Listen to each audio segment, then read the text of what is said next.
bí. Olóyè ayé ẹ má bá mi ká lọ. Ẹ ọ̀fọ̀ ìgbéyàwó ọ̀rọ̀ yìí lẹ́nu mi. Mo ní igi là ń bẹ nígbò ìgbò. Ìgbò yìí máa mi wò lọ.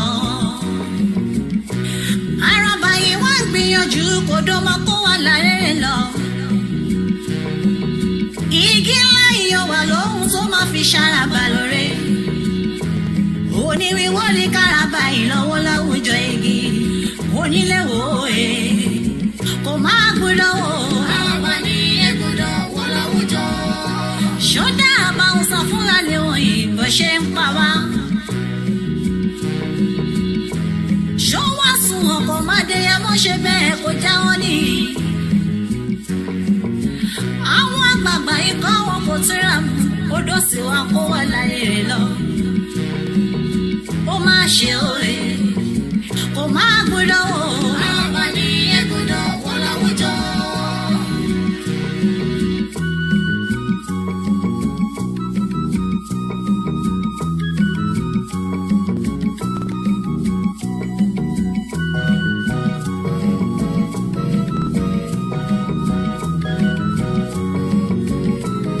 Èrò bá mi kọ́ mọ́dé mọ́.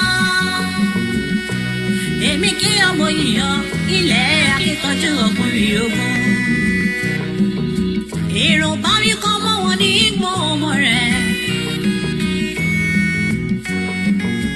Iná máa rógún màmá ti di pẹ̀lẹ́ ọmọ bàbá rógún màmá ṣojo.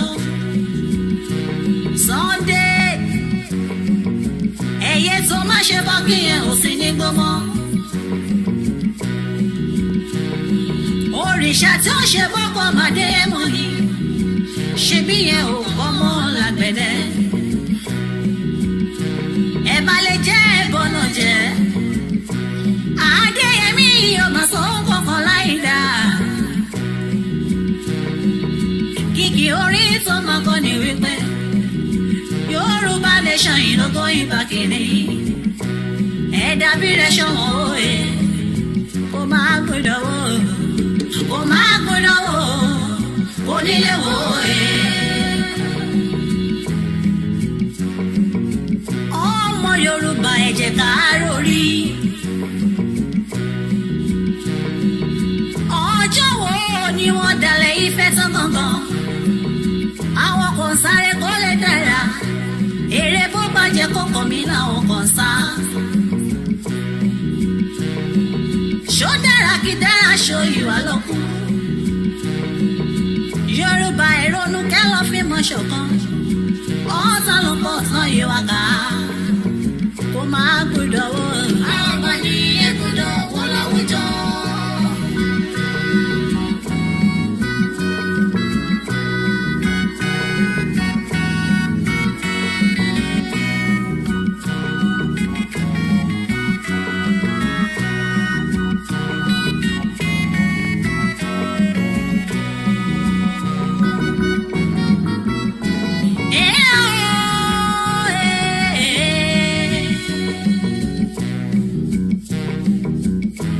Yà mí lẹ́nu omi nù ń kọ́ mi. Ìdí táwọn àgbààgbà yìí tán kò fi lè sòdodo. Ó ti sọ́wọ́ àjẹkẹ́ wá jọba. Ìran láwọn àgbààgbà ìgbèdánijó kiri. Ó máa ṣe òye, ó máa gbọ́dọ̀ wò. Àràbà ní ẹgbùdọ̀ wọ láwùjọ.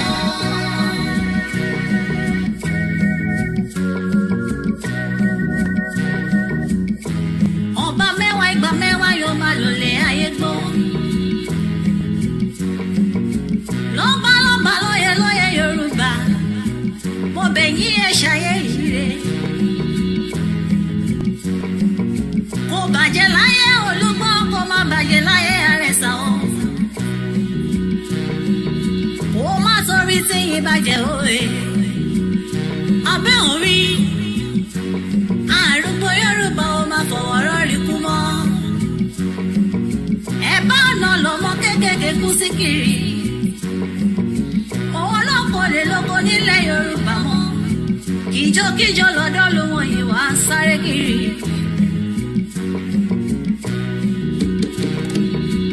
Ọmọ Yorùbá ẹ jẹ́ ká lélẹ̀. Bájọ́ bájúmọ́ á ń padà sílé bàbá ẹni ni.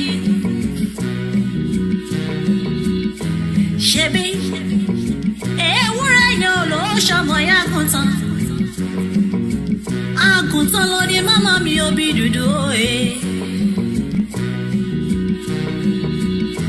Ṣebí látọdún tó ti wà nínú Nàìjíríà yìí. Ìdẹ̀ra là ń fojoojúmọ́ béèrè lọ́wọ́ wọn. Ṣùgbọ́n òmìnira náà fojoojúmọ́ fún wa mú.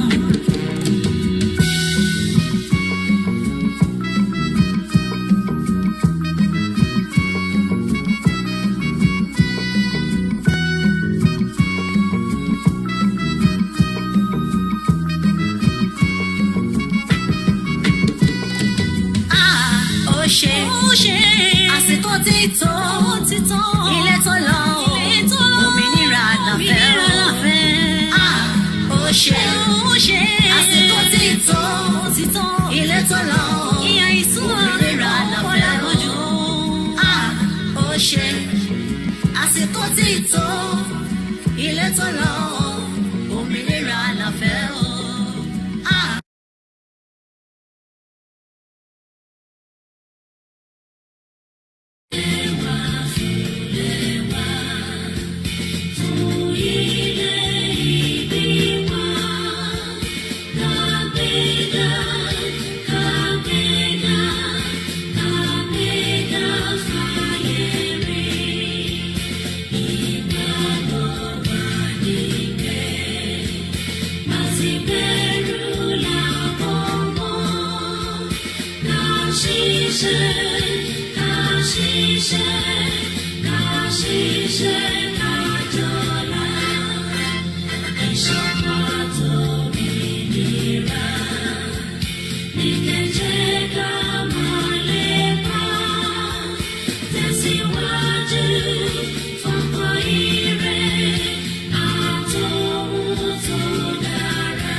And we're welcome back again. We never get tired. That's the only thing we know how to do best. Torí ìjọ tá bá ti get tired, then we've lost the plot. But as long as we're not tired, there's still hope. A lot of people are thinking that there will never be a solution. Mo fi ti kíkí tàlàfíà mo tó fi wọlé ní wákàtí. Mo kí gbogbo ẹ̀yin ará ilé níbikíbi tí Elédùmarè tó tún ti ní kí ẹ bá wa darapọ̀ mọ́ ètò tí a tún fẹ́ gbé kalẹ̀ lọ́sàn-án yìí. Àwa ò kì í ṣe àfáà, bẹ́ẹ̀ ni a kì í ṣe wòlíì, a dẹ̀ ń ṣe babaláwo. Àmọ́ gbogbo ẹ̀dá tí Elédùmarè bá dá sáyé, ó ti pè ọ̀nà tó lúkálukú máa gbà. Ọ̀nà tá ń tọ̀ tí a fi ń gbé ètò kalẹ̀, tí ó fi ń yé yín, Elédùmarè ọba náà á túbọ̀ máa fún wa ní ìmọ̀. Nítorí pé ọ̀pọ̀lọpọ̀ á máa béèrè pé níbo lẹ ti ní strength tí ẹ fi ń ṣiṣẹ́ yìí.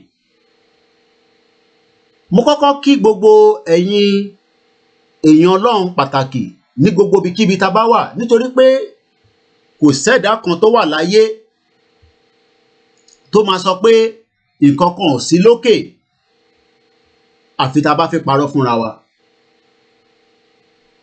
Bọ́ Ọlọ́run dá gbogbo tó ń mú, ó dá ní ọ̀nà lóríṣiríṣi.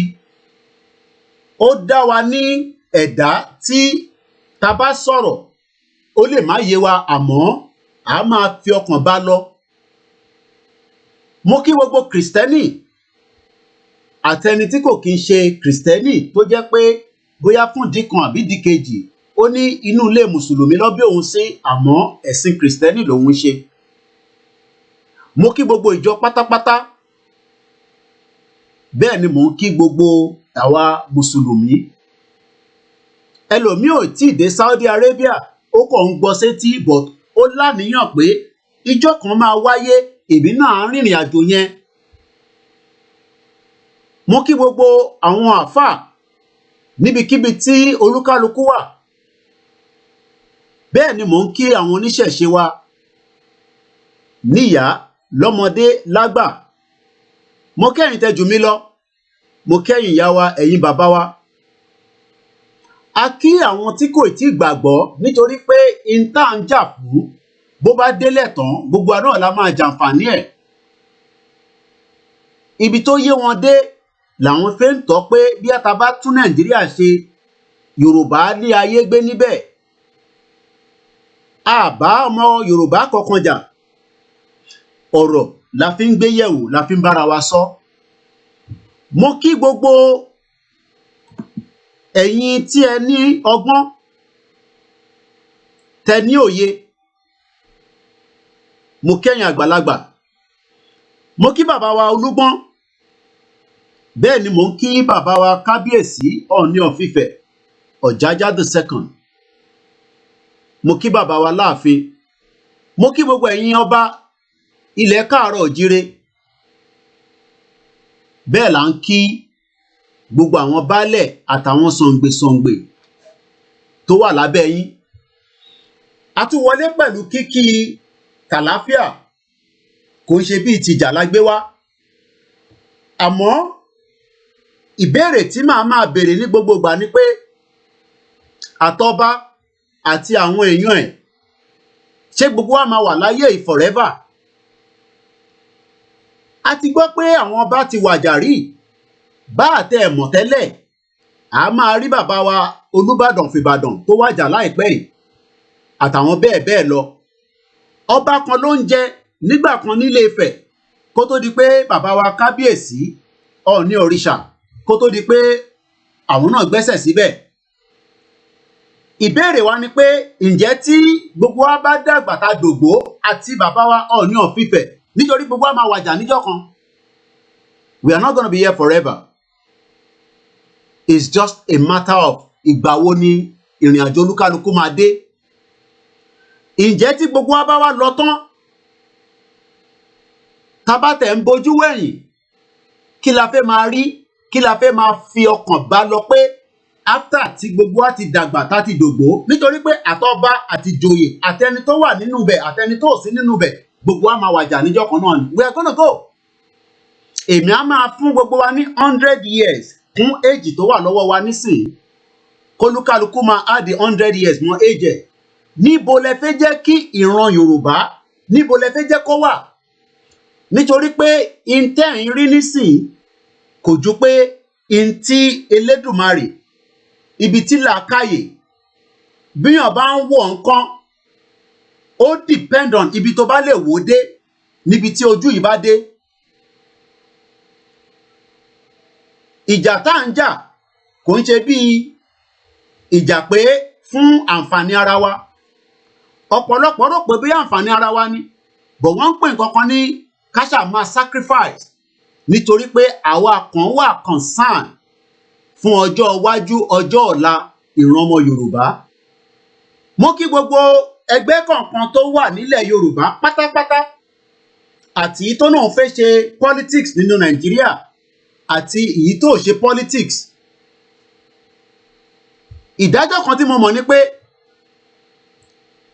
àtàwa ta náà fẹ́ lọ àtẹ̀yìn tẹ́nẹ̀ fẹ́ lọ gbogbo wa máa lọ níjọ́ kan náà ni ìgbà tó lúkálukú máa lọ ló máa yàtọ̀ bọ́ pé èèyàn kan wá sáyé rí àwa gbọ́ nínú ìtàn pé ẹni yẹn kò lọ àìtí gbọ́ bẹ́ẹ̀ kò sẹ́ni tó bí lọ́kùnrin lọ́bìnrin wọ́n bí jáde nínú abẹ́ní wọ́n bí jáde nínú abẹ́ní gbogbo wa la máa lọ ẹlòmíì nǹkan kan ló máa fa ìdí tó ṣe máa lọ kúrò nínú alé bóyá wọ́n ṣàṣì ni bóyá ó láksidẹ̀ǹtì ni ó síkì ni ó sùn ni nǹkan kan mà lọ jẹ́ aláàjì máa wà lánàá aláàjì ò sí lẹ́ni pásítọ̀ yẹn máa ń bẹ rí àmàrí mọ́ wòlíì yẹn máa ẹ mọ wòlíì yẹn ni nígbà tí wòlíì yẹn wà láyé ẹ bá débẹ̀ bó bá fọwọ́ kàn yín àdúrà gbà gbogbo a máa lọ náà ni a máa wá di ìtàn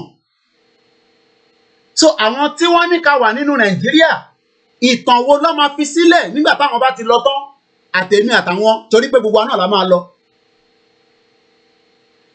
ìtagbédání kò ń ṣe fún èní ẹ jẹ́ ká máa fọkàn sí pé tó bá dìgbà kan táwa náà bá lọ báwọn kan ti ṣe lọ nítorí pé gbogbo àlámọ̀ káwọn kan lọ bó tẹ̀ gbọ́ rí Ọọ̀ni of Ifẹ̀ kan ló jẹ́ ọba àkọ́kọ́ nílé Ifẹ̀ àwọn ọba kan tí ń jẹ́ kí bàbá wa Ọọ̀ni òrìṣà kó débẹ̀ àwọn ọba kan tí ń jẹ́ kí Aláàfin tó débẹ̀ àwọn ọba kan tí ń jẹ́ kí Àwùjalẹ̀ tó débẹ̀ tí gbogbo wọn bá wá lọ ibo ni a fẹ́ máa fọkàn sí pé a sì nílẹ̀ kan tá à ń pè nílẹ̀ Yorùbá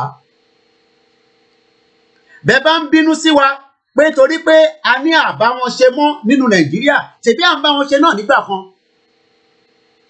but nígbà tí làákàyè bẹ̀rẹ̀ sí ń sọ̀kalẹ̀ ní méjì ní mẹ́ta tá bẹ̀rẹ̀ sí ń gbé yẹ̀wò pé ǹjẹ́ kí nìdí gan tí Nàìjíríà yẹn ṣe jẹ́ Nàìjíríà àwa rí i pé àwọn òyìnbó aláwọ̀ funfun tí wọ́n jẹ́ onímọ̀dàrú tí wọ́n wọlé wá bá wa pé àwọn fẹ́ tajà ni àmọ́ àwa gbà wọ́n wọlé gẹ́gẹ́ bí ìran ọmọ aládé tó máa ń gbàlejò wọlé nígbà táwa gbà wọ́n wọlé tán àwa rí i pé ìta gbà wọlé yìí ǹjẹ́ jàǹbá ló máa ṣe fún wa àbí ó máa tẹ́ wa lọ́rùn a ti finú tán wọn a fi oríṣiríṣi wọ̀n a sọ bó ṣe ń gbé fá kalẹ̀ kódà a kọ́ wọn ní ifá a kọ́ wọn ní gbogbo ohun tó yẹ kó mọ̀ àwọn gbà dání sọ́wọ́ wọ́n wá padà lọ wọ́n lọ dira dáadáa wọ́n wá padà wọlé wọ́n kó gbogbo wa lẹ́rú ẹlòmíà máa béèrè pé nígbà tá ní ìran ọmọ aládé ni wá báwo gan ló ṣe rí wa kó lẹ́rú nítorí pé tó bá jẹ́ pé wọ́n rí wa kó lẹ́rú ni ó ṣeé ṣe pé nǹkan á máa rí bó ṣe jẹ́ kó rí nǹkan á máa gbìn bó ṣe jẹ́ kó gbìn ọmọdé á máa ké bó ṣe jẹ́ kó ké àgbàlagbà ò ní máa sáré kiri àmọ́ ó yí Elédùmarè náà mọ̀ pé àsìkò máa wà for 100 years 200 years 300 years a máa sọ tó ń pè ní heritage wa nù nírí mọ́ bó tó bá tún wá tó ìgbà kan àwọn kinní tí a sọnù yẹn a máa padà wá sílé kò sí bàbá ńlá ẹni náà tí ó bá wà níta tí ayanlé ò ní máa gbé kó tẹ̀ tó di pé a náà fẹ́ pín kúrò ní Nàìjíríà ó ní kankan tó ń fà wá padà ní kò ń ṣojú lásán ẹlòmíì bó ṣe kọ̀ndẹ́mù Nàìjíríà kó tẹ̀ tó di pé a bẹ̀rẹ̀ Yorùbá nation a sì máa mú ẹ̀mí ẹ̀ a máa wà lórílẹ̀‐èdè yẹn nítorí pé ibẹ̀ gangan ni spirit ẹ̀ wà àìmọye mọ́tò bí sílùú òyìnbó á dẹ̀ padà á lọ wá history ibi tó ti wá bọ̀ nísìnyí àwa ní ká gbé yẹ̀wò a ní láti da ogun a ní láti báyàn kankan jà ànẹ́yìn bàbá yìí ẹ súnmọ́ wa ẹ jẹ́ ká jọ gbé yẹ̀wò ǹjẹ́ yìí náà máa kú àbẹ́ ẹ̀ ní kú nítorí pé a mọ̀ pé lójú ayé wa bá àtẹ̀rí kankan a rí bàbá wa Olúbàdàn ẹ̀yin náà wá wo gbogbo tí bàbá wa Olúbàdàn ẹ wo gbogbo àyíká bàbá wa Olúbàdàn tó lọ ṣé àyíká yẹn ṣó tẹ́ wa lọ́rùn ni tí bàbá yẹn fi pé 90+ tó fi fayé sílẹ̀ lọ bàbá kan ló tún ti wà lórí oyè nísìnyí tó tún pè ní Olúbàdàn of Ìbàdàn báwọn náà bá tún sọ̀rọ̀ lórí tó wà nílẹ̀ báwọn náà tí ó sọ̀rọ̀ báwọn náà bá lọ nítorí pé gbogbo ala máa lọ eléyìí ò ń sọ̀rọ̀ pé à ń fikú lọ anybody ló máa lọ ọ̀nà tá a máa lọ àsìkò ní ìgbà ó yé Elédùmarè ó yé Ọlọ́run tó dá wa whether Kristẹni Mùsùlùmí àbóníṣẹ̀ṣe àmọ́ àwọn èèyàn ń wo ohun tá a gbé dání wọ́n ní kò yá wọn tó wọ́n ní Kóìkì kì í ṣàlàyé ohun tá a gbé dání ìyẹn ló ṣe ń dàbí ìgbà tó yẹ pé wọ́n sì ń fara mọ́ Nàìjíríà mo wá ń bi wọ́n pé ǹjẹ́ a máa wà láyé títí ni àbá máa lọ tásìkò kan bá tó nítorí pé àní wà ní bíbá forever ẹlòmíì á máa rò pé gbogbo tóun jẹ́ nísìnyí àtọba àti baálẹ̀ àti politician á máa rò pé òun ò ní kú mọ́ àti rí politician tó ti wàjà ààrẹ ni tó kì í ṣe politician tó ti lọ mo rí ẹ ń bẹ gbogbo èèyàn wọn tí ẹ wà nílé I cite you my brother DJ Teddy mo kí gbogbo ẹ̀yin ìyá wa mo kẹ́yìn bàbá wa so tó bá ń rò pé bóyá ariwo Yorùbá nation a fẹ́ fi dá ìdìbò 2023 a fẹ́ fi dàrú kò rí bẹ́ẹ̀ o Yorùbá nation ilẹ̀ Yorùbá ó ti ń bẹ kóyìnbó tó dé so kí ló wá dé tí a fẹ́ padà síbi tá a wà kó tó di kóyìnbó dé nítorí pé òyìnbó ló da gbogbo ẹ̀rú mọ́ wa lọ́wọ́ òyìnbó ló wò pé ní ọpọlọ wọn ní làákàyè wọn àti málà àti Ìgbò kọ́kọ́ gbogbo àpapọ̀ kọ́ pè wá ní one Nàìjíríà. àwọn gan wọ́n deny bẹ́ẹ̀ bá lọ sínú gbogbo archive ìlú yìí tẹ̀mí wà tó ń pè ní Great Britain gbogbo archive wọn pátápátá wọ́n mọ̀ pé ilẹ̀ Nàìjíríà kọ́ ló bá nígbà tó dé nígbà tó yìnbó máa dé lórí omi wọ́n bá wa níbi ta ti ń ṣe ayé wọ́n bá wa níbi tí ìmọ̀ wà wọ́n bá wa ní dáadáa wọ́n bá wa ní láburú àwọn ló dé ló bẹ̀rẹ̀ sí ń gbé a wọ́n gbé sí b wọ́n mú c wọ́n dá padà sí a wọ́n change gbogbo ohun tó jẹ́ kí ó fi máa jẹ́ kí làákàyè kó yé wa dáadáa nítorí pé tó bá jẹ́ pé èdè Yorùbá là ń sọ dáadáa la fi ń kọ ìmọ̀ la fi ń kọ gbogbo nǹkan á ti yé wa jù báyìí lọ but òyìnbó ti rí foresight wọ́n dá gbogbo ẹ̀rú agbára tó wà lọ́wọ́ àwọn ọba wọ́n gbà kúrò lọ́wọ́ wọn la fi ń sọ nísìn pé ọba ò láṣẹ lọ́wọ́ abẹ́ politician ló wà ǹjẹ́ Queen Elizabeth tẹ́ ń wò yẹn tẹ́ ń gbọ́rúkọ ẹ̀ ǹjẹ́ yìí rò pé àwọn politician ló ń control àbóhùn ló ń control ìjọba ìlú yìí ìjẹ́ gbọ́ nínú tàn pé Queen yẹn kọ́lọ́n túbọ̀ lọ́rọ̀ ẹ̀mí ẹ̀ nítorí pé ayé ẹ̀ ló máa rí pé ilẹ̀ Nàìjíríà tó gbé dání yẹn ó máa pín ó máa fọ́ yẹlẹyẹlẹ kódà tí kò bá dá sí á máa bá yẹn lọ tó máa fi wọ tóun náà máa fi wàjà nítorí pé kò ní wà níbí báyìí forever àgbàdúrà kú fún nísìn àmọ́ sẹ́ Queen tẹ́ ń pè yẹn fúnra rẹ̀ kò ní wà níbí báyìí forever nígbà kan a mọ̀ pé wọn àtọkọ ẹ̀ lọ́jọ́ ń gbé ọkọ yẹn ò sí mọ́ nísìn ọkọ yẹn ti rìnrìn àjò òun náà tó bá yá bó pẹ́ bó jìn ó máa wàjà so ìbéèrè tí aláti kọ́kọ́ máa bira wa ni pé ǹjẹ́ àwọn òyìnbó yìí ǹjẹ́ wọ́n nífẹ̀ẹ́ wa débi pé n tí a ti ń tò débi pé abúlé kọ̀ọ̀kan agbègbè kọ̀ọ̀kan ó ní ètò tó ń tò kóyìnbó tó dé àwọn dá gbogbo ẹ̀rú wọ́n dá sísítẹ̀mù yẹn rú wọ́n gbé Nàìjíríà lé wa lọ́wọ́ ẹ wo Nàìjíríà tó gbé yín lọ́wọ́ nísìn.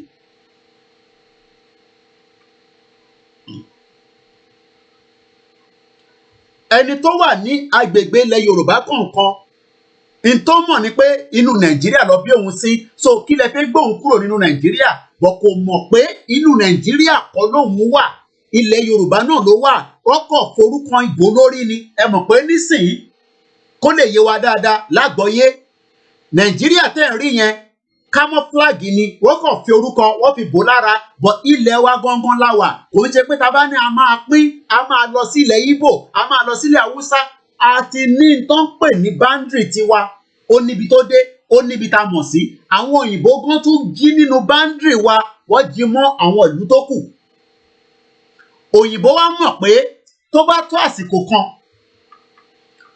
nítorí pé gbogbo tá à ń ṣe yìí tẹ́ bá sọ pé Queen kò mọ̀ nípa ẹ̀ wọ́n ti dífá yẹn fún rí gbogbo tó ń ṣẹlẹ̀ nísìn àti tó ń ṣẹlẹ̀ ní gbogbo àgbáyé gbogbo ẹ̀ ló ti rí. Àwọn ti rí nínú ìtàn pè ní ibi tí ìmọ̀ ibi tí làákàyè bá dé ibẹ̀ náà ló dé. Ṣe rí ayé ta rí tá ń wò, right? Ó ní different level, ó ní different stages. Èmi ò kì í ṣàfà o, mo dẹ̀ ń ṣe wòlíì, mo dẹ̀ ń ṣe babaláwo.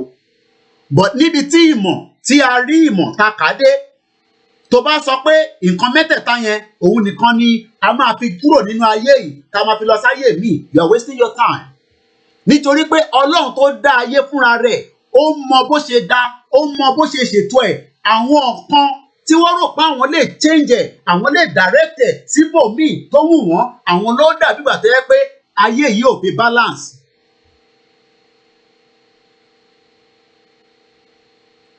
Elédùmarè tó wá dá wa ó mọ̀ pé àwa ọmọ aládé àwa náà láti wà níbi tí wọ́n á máa fi ọ̀wọ̀ wọ́n á máa fi kàn wá, àmọ́ àbùkù ló fi ń kan gbogbo wa, àtẹni tó lówó àtẹni tó ní, àti mẹ̀kúnnù àtẹni tó dàgbà àtẹni tó dàgbà, àti èèyàn kọ̀ọ̀kan tó wà nínú Nàìjíríà àtẹni tó wà níta, àbùkù ló fi ń kan gbogbo wa.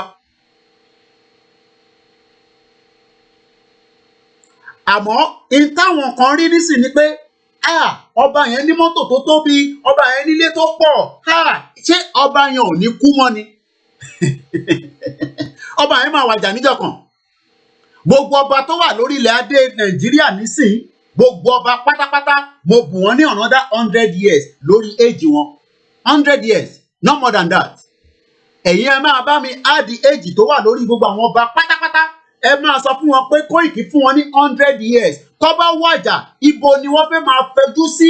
Tó bá tẹ̀ ń wá tí spirit wọn bá ń padà wá, nítorí pé ta bá kú àìtí lọ tán. Bó bá rò pé nígbà tó bá kú o ti kúrò nínú ayé, bọ́dì lásán ló dákẹ́, spirit yẹn ó tún bẹ̀rẹ̀ ìrìn àjò míì. Ó tún rìnrìn àjò míì, ibi tó bá wá wù ú sí ló lè rìn sí.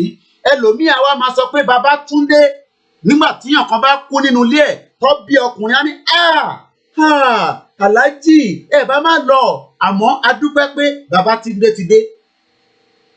But àwọn òyìnbó tó jẹ́ wèrè, àwọn tó mọ ibi tí gbogbo nǹkan máa tò sí, wọ́n bẹ̀rẹ̀ sí ń da gbogbo history yẹn, wọ́n bàjẹ́ débi pé kódà àwọn lẹ́kọ̀ọ̀kan tó jẹ́ ká máa fi ṣe analysis lẹ́ni báyìí nísìn, òyìnbó jó gbogbo ẹ̀ ni. Wọ́n make sure pé rẹ́kọ̀dì yẹn àníri. Èyí tó wá jẹ́ àwọn rẹ́kọ̀dì kẹmùkẹmù tó jẹ́ nǹkan tí àwọn fi ń ṣe mìrìmìrì tẹ́ rí nísìn. Tẹ́ bá rò pé àwọn òyìnbó tó ń lọ sí space, tó ń lọ sí this, tó ń lọ sí that, ọ̀dọ̀ wa gangan ló ti mú ìmọ̀ yẹn. Àwa ló yẹ ká máa rìnrìn àjò débi pé àwọn àwa máa wà lẹ́yìn wa, à máa sọ fún wọn pé báyìí ni ká ṣe, ẹ má yẹ ká gbé báyìí, àwa ló yẹ ká jẹ́ super power. Bó o bá ti yẹ sórí ìyà tó ń jẹ nísìn, àwa kò lè ká wà nínú that position. Àwa ló jẹ ká jẹ́ tó ń pè ní super power. Kò ń ṣe America, kò dẹ̀ ń ṣe Russia, kò ń ṣe United Kingdom. Agbára dẹ̀ ti kúrò lọ́wọ́ wọn. Agbára tẹ́yìn fi pé America ní super power, àwa Yorùbá ẹ jẹ́ á lọ bẹ̀ Russia kó lè ràn wá lọ́wọ́. A ti gbàgbé pé àwa gangan ni Ọlọ́run fún ní ẹ̀bùn yẹn, àwa gangan l'Elédùmarè bù lẹ́bùn yẹn. Àmọ́ Elédùmarè ń dúró pé ìgbà wo lẹ fẹ́ activate ẹ̀. Activation nìkan ló kù. Tá bá ti activate ẹ̀, àwọn àgbáyé máa ṣọ̀kan, nítorí pé wọ́n mọ̀ pé bí wàhálà bá ṣẹlẹ̀ ní Nàìjíríà lẹ́nìí, wàhálà yẹn máa replicate ní gbogbo àgbáyé, nítorí pé kò síbi tọ́mọ Yorùbá ò sí, títí dé Brazil, títí dé Cuba. Kódà tí kan bá ń dún ní mẹ̀kẹ̀mẹ̀kẹ̀ nísàlẹ̀ ní Nàìjíríà, ó máa ran gbogbo igi tó wà níta lọ́rùn. Ó máa ran iná káàkiri gbogbo àgbáyé, nítorí pé wọ́n ti rí, wọ́n dẹ̀ ti sọ fún wọn, so wọ́n máa tètè paná ẹ̀.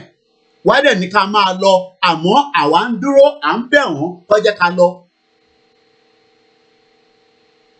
À ń bẹ àwọn tó yẹ kó máa bẹ̀ àwa la wá ń fẹ́ bẹ̀ wọ́n nísìnyí. A fẹ́ lọ gbé petition, a fẹ́ gbé this, a fẹ́ gbé that, a fẹ́ lọ bẹ̀ àwọn tó yẹ kó máa bẹ̀ àwa pé ẹ káàbọ̀, ẹ máa padà bọ̀.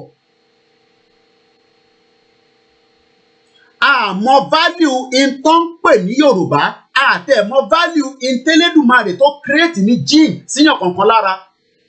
bẹ́ẹ̀mi ṣe dúró báyìí nísìn 1 billion lèmi nìkan fúnra mi mo sọ fún yín pé àti máa dárúkọ gbogbo wọn àti Amẹ́ríkà àti Queen àti Britain bẹ́yìn ò lè dárúkọ wọn èmi á máa bá yín dárúkọ wọn nítorí pé ẹ̀ tí activate tó wà lára yín tẹ́ bá activate ẹ̀ tán ẹ máa mọ̀ pé àwọn ọgbọ́n á máa wò yín látọ̀ọ̀kan wọ́n á máa mọ̀ pé ẹni tó ń sọ̀rọ̀ yìí ó wà lára àwọn tó sọ pé ó máa dé tó máa sọ̀rọ̀ but ìbẹ̀rù tí gbogbo yín sì ń bẹ̀rù nígbà tẹ́mi bá ń pè wọ́n lórúkọ ẹ̀yin ò mọ̀ pé orúkọ tí mò ń pè wọ́n yẹn a fi ń jẹ́ kó mọ̀ pé ìran ọmọ aládé kan dìde ọ̀pọ̀lọpọ̀ á máa tún pè mí lẹ́yìn pé kí n jọ́ ò bá máa ṣe sùúrù díẹ̀díẹ̀ kódà ìkan náà àwọn tajọ́ ń ṣètò tó ń pè ní Frank Bello mo sọ ẹni kó ṣe program kó parọ́ lé lórí ó ní kí yé máa dárúkọ àwọn royal family tí bá ń ṣe program nítorí pé kò tí activate tó wà lára ẹ̀kan délẹ̀ ìtagbédání ò kì í ṣeré kò ń ṣẹrù ọmọdé rárá àmọ́ àwọn tá à ń bá fà á wọ́n mọ̀ pé in tó wúwo ni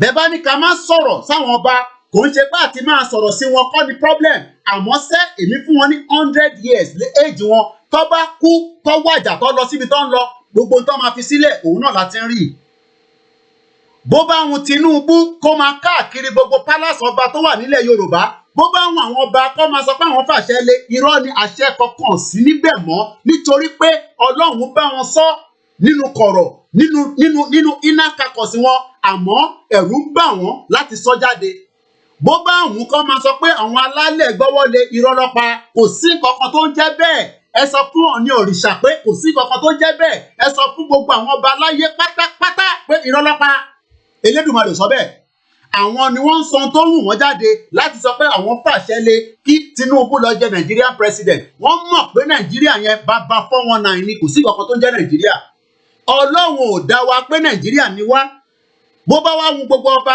ilẹ̀ Yorùbá kán náà wọ́n endorse they are just wasting their time èmi sọ fún wọn ẹni kọ́ gbé fá kọ́ ṣe live broadcast kí fáyẹn máa sọ gbogbo tó bá ń jáde níbẹ̀ ká mọ̀ bóyá tòótọ́ làwa tá à ń sọ̀rọ̀ àbí ìtàwọn sọ kò sí kankan tó ń jẹ́ Nàìjíríà wọ́n ti bá gbogbo wọn sọ àtàláàfin àti Ọ̀jájá Queen ó ti bá gbogbo wọn sọ gbogbo wọn ti ní pàdé tó ti ṣe rí kò ń ṣe lẹ́nìí kò ń ṣe lánàá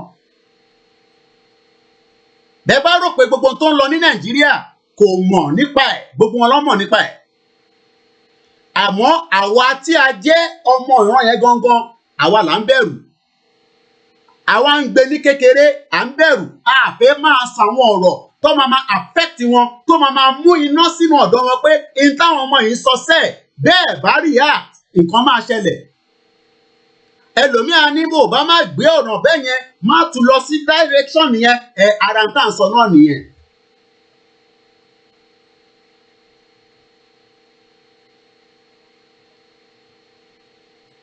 bẹ́ẹ̀ bá rò pé bí ìyá ṣàlí bó ṣe wà níbẹ̀ yẹn tẹ́ bá rò pé wọ́n kì í dín ifá lójoojúmọ́ lọ́dọ̀ ẹ̀ ìrọ̀lẹ́ pa àìmọye àwọn ọmọ yín tó ń stab tó ń tì ọ̀bẹ bọra wọn tí ní làákàyè ni ẹ̀yin rò pé ìjà street ló ń jà ó jù bẹ́ẹ̀ lọ jù bẹ́ẹ̀ lọ gbogbo àwọn ọmọ tó ń para wọn nílùú òyìnbó ní bíbà tẹ́ bá rò pé street fight ló ń jà ẹ wo àwọn ethnic group wo ló ń para wọn ló ń stab ara wọn jù àwọn ethnic group wo ló ń stab ara wọn jù tó bá ń ṣe dúdú tó bá jẹ́ dúdú á jẹ́ èyí tó jẹ́ mixed race èyí tí ó ti fi ẹ̀jẹ̀ tiwa ó ti connect mọ́ ẹ̀jẹ̀ tọ̀dọ̀ tiwọn. but gbogbo àwọn ẹgbẹ́ kọ̀ọ̀kan nísìnyí àyà wọn ń já láti máa point finger pé bẹ́ẹ̀ bá náà ń pe Great Britain ta ni Great Britain Queen Elizabeth náà ni ẹlòmíà ní akọni Great Britain ta ló ń pè ní Great Britain ta ló represent Great Britain ṣé Boris Johnson ní Great Britain àbí Queen of England so ẹ̀yin wá rò pé Queen of England yẹn kò ní communication pẹ̀lú gbogbo àwọn ọba aládé ilẹ̀ Yorùbá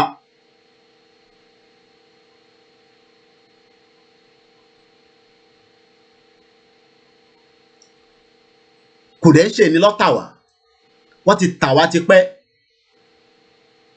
kò ń ṣe ní ni wọ́n ṣe tà wá wọ́n ti tà wá tipẹ́ but ìbẹ̀rù jàyà pé má dárúkọ wọn má pè wọ́n torí tó bá pè wọ́n òun fa wàhálà àwọn gan mọ̀ pé wàhálà ti dé àfi tó bá yanjú ọ̀rọ̀ tó wà nílẹ̀ yìí bọ́ tí wọ́n bá yanjú ẹ̀ in tó máa yanjú ẹ̀ ó ń bọ̀ láàrin gbogbo wọn báyìí ìmí wọn ò ní rí.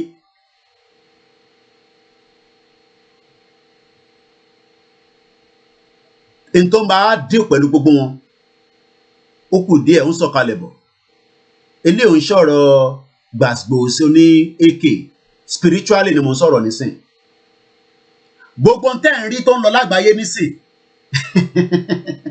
mo fẹ́ kẹ́ reflect lé lórí ẹ má get carried away Elédùmarè ń jà lọ́wọ́ ni ẹ mọ̀ káwọ̀ ní nǹkan tá a fẹ́ fi jà Russia ní nǹkan tó fẹ́ fi jà ẹ jẹ́ kó máa jàjà yẹn lọ Ukraine ní nǹkan tó fẹ́ fi jà ẹ jẹ́ kó máa jàjà yẹn lọ Elédùmarè ń jà lọ́wọ́ ni kékeré ni COVID tọ́rí ìtọ́ àwà nínú ẹ̀ nísìn ó máa ju COVID lọ bí eléyìí bá tún tán Ọlọ́run Elédùmarè á tún gbé mi jáde á tún tán náà ẹ̀ á máa fi oríṣiríṣi bá wọn jà àfi tó bá jẹ́ kí ìran ọmọ aládé kó lọ nítorí pé ó ní ipa tí àwa náà láti kó nínú ayé tá wà yìí gẹ́gẹ́ bí ìran ọmọ aládé ó ní nǹkan tí Elédùmarè fáwa náà tí a láti lò tí ayé yìí náà táwa náà máa kó nípa ẹ̀ àmọ́ àwọn ò fẹ́ jẹ́ ká kó nípa ẹ̀ àwọn nìkan làwọn fẹ́ máa jẹ́ pé àwa nìkan kọ́ máa rí ọwọ́ wọn níbí kọ́ rí ọwọ́ wọn lọ́hùn kọ́ rí ọwọ́ wọn lókè kọ́ rí ọwọ́ wọn nísàlẹ̀ àmọ́ wọ́n fẹ́ jẹ́ kí wọ́n rí ọwọ́ tiwa.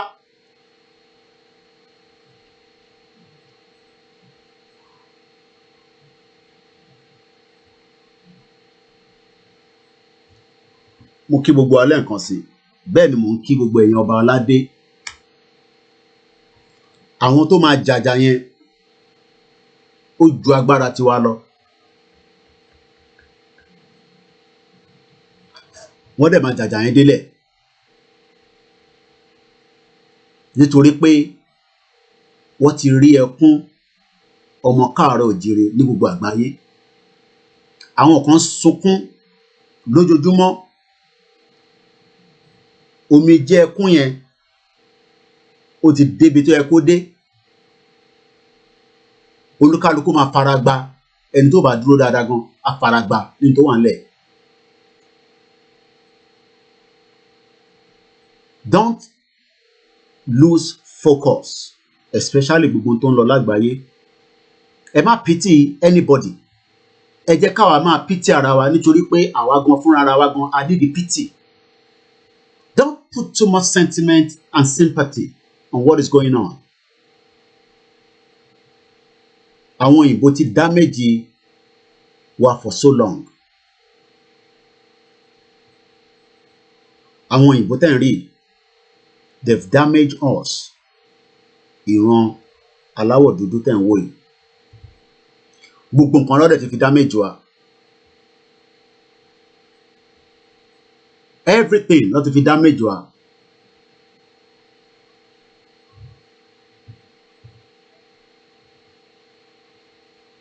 And it is our own duty to stop it now.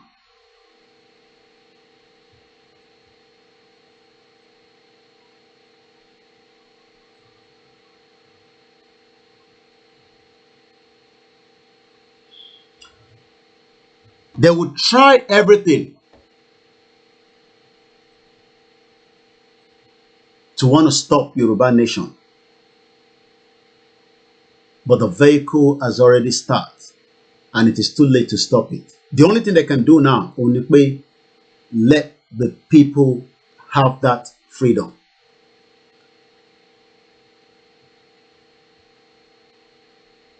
Tí wọ́n bá fún wa ní freedom yẹn, àwọn gan lè nísinmi.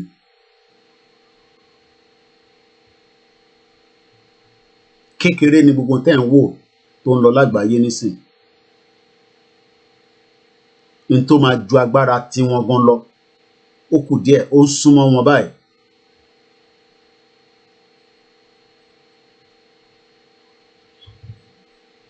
But the question everybody is asking is, nígbà wo ni gbogbo kìíní máa wáyé? Ó ti wà láyé báyìí already. Gbogbo tá à ń rí lójoojúmọ́ within our surroundings. A kàn ní láti jókòó ká wo gbogbo àyíká wa, ká máa béèrè lọ́wọ́ ara wa pé, are we really now seeing a new world? A lot of things will still happen even before Nigeria will break. The United Kingdom knows that Nigeria will break.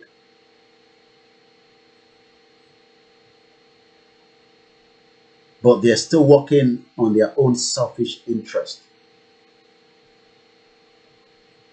Britain mọ̀ pé Nigeria máa pín.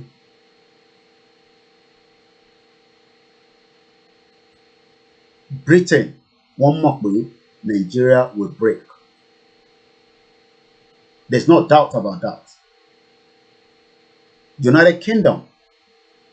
I'm not talking about Boris Johnson. I'm talking about Queen Elizabeth. She knows that Nigeria will break.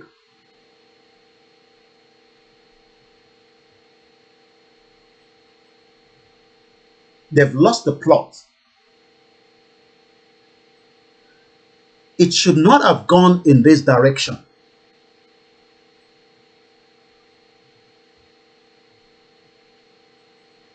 It should not. But they've left it for too long. And what they've done is they've allowed the worms all over the world for us to tap the psychological brain of each person. Everybody will react at different pace and different time. But Britain, who is the real criminal behind holding Nigeria together, knows Nigeria will break up. But they don't want it to be in their own name, the Nigeria will break, because they put it together. That's what we don't understand. We want them to come and help us solve the problem to divide Nigeria. But Britain is not going to do so. It will be one of their, Nigeria, which is their last empire.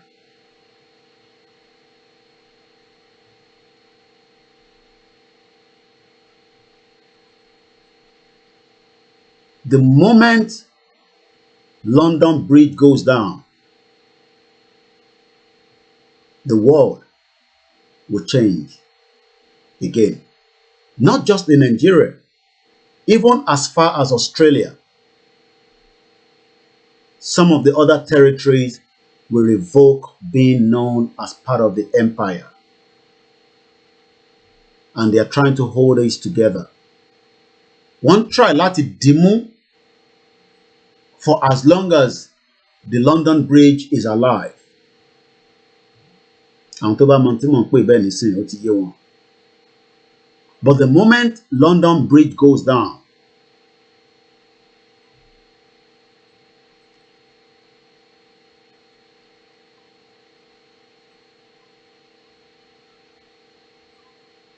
things would fall apart across the globe. And they are preparing a lot for that. London Bridge will come down very soon. How soon, nobody knows. But Elédùmarè tí ó mọ value ọmọ Yorùbá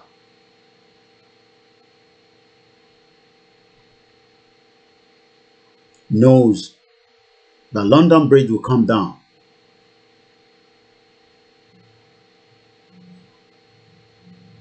London Bridge is now on the final part.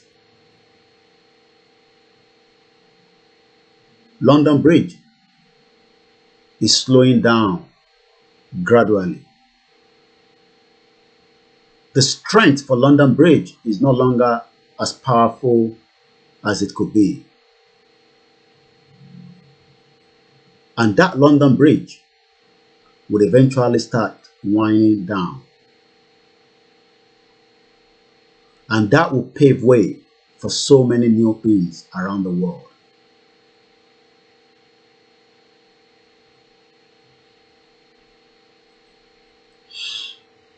It will definitely lead to uncertainty to start with, because so many structures, gbogbo ẹ̀ka tí London Bridge ní all over the world, will react, especially the one in Nigeria. Nigeria tends to be ẹ̀ka tó lágbára that have created hatred. We shouldn't even have any reason to hate any one of us, whether they are from the north or the east. If they did not put Nigeria together, we could have been living side by side without even knowing that you hate that person or you don't like them.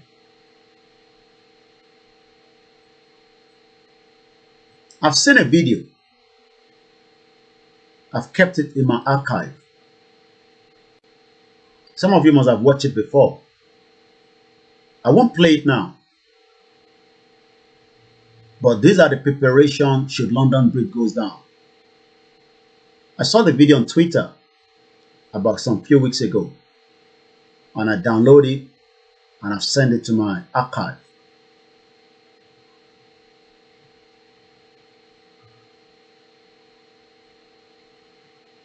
There's a lot happening.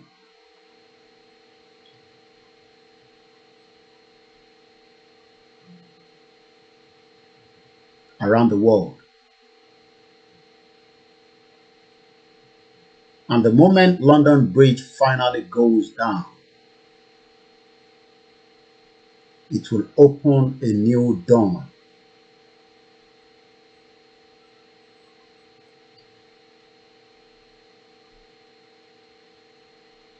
The power that Great Britain has held on for decades, that value is no longer there. And I just pity millions of people that do not see the new power shift in Yoruba land. The same way, like a lot of us that were not born in this country, took you 14 years, 20 years, 10 years, 2 years, 2 weeks, 3 years, 5 years, just because you want to have the resident permit of this country. Pé o fẹ́ gba ìwé ìlú yìí, ẹlòmíì ti spend almost all the decades of their life just for one piece of paper that have value, that gives them the value to move around, that enables them to sit in this country without being run after, which is the British residency.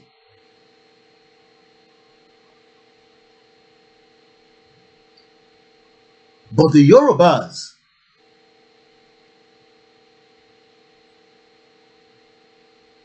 that also understand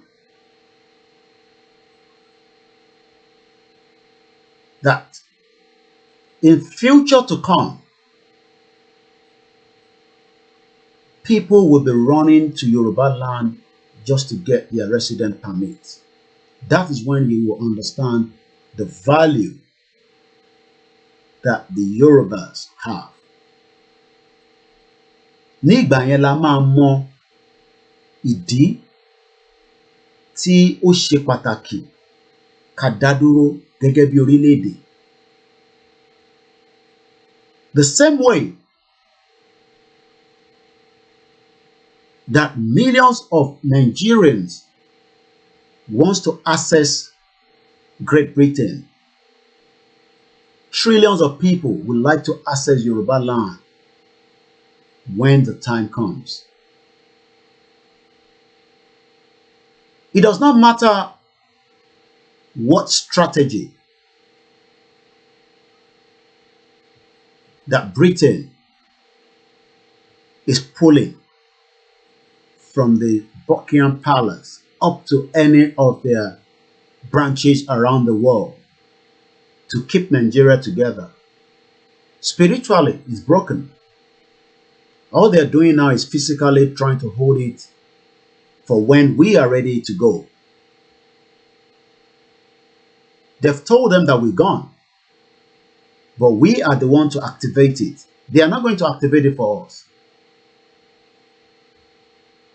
America will easily fall into accepting the Yoruba as a nation.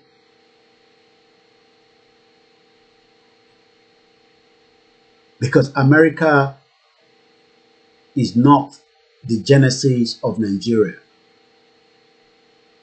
The real genesis of what we call Nigeria today is the British government, headed by the Queen. Ìdí tí Nigeria ṣe jẹ́ Nigeria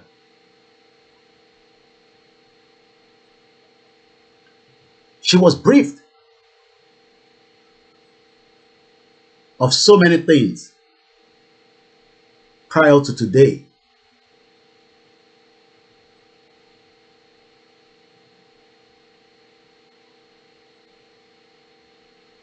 But they are concerned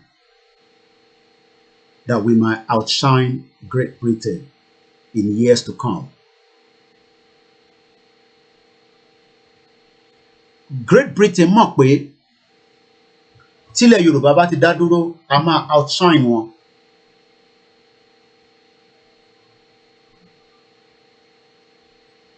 And they're very concerned about that. They foresee this even before we start asking for a breakup. I'm talking about some years, maybe 30, 40 years ago. They foresee what is happening now.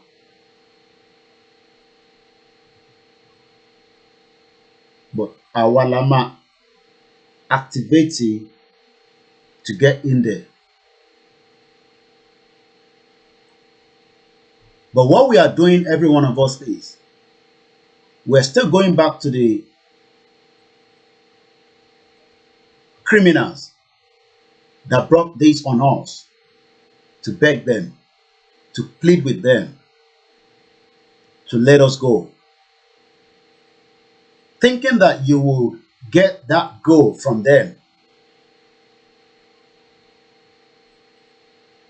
British government will not let Nigeria go until we tell them we are going.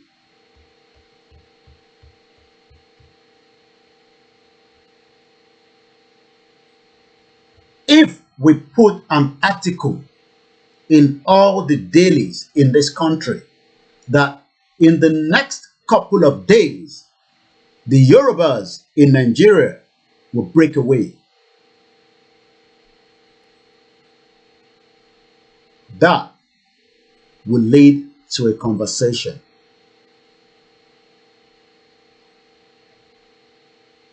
If we put article in all the papers in this country where everybody put their signature, especially those saying that they are representing us, that we Ilana, we Global Directorate, forget about those at home. If we put that in the article, tó bá jáde ní wiki yìí, nínú paper, nílùú yìí, the British government and the Queen will call us onto a round table.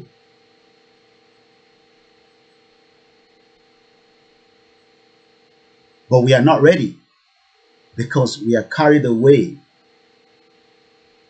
with a lot of other things happening around us and hoping that Britain will let us go.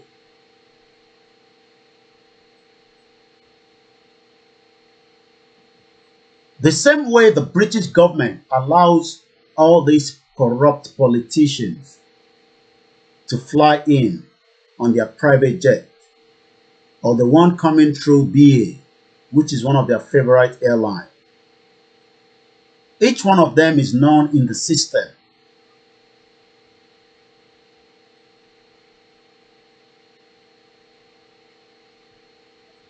But we are all begging Britain to let us go. British, let my people go. That's what we are saying.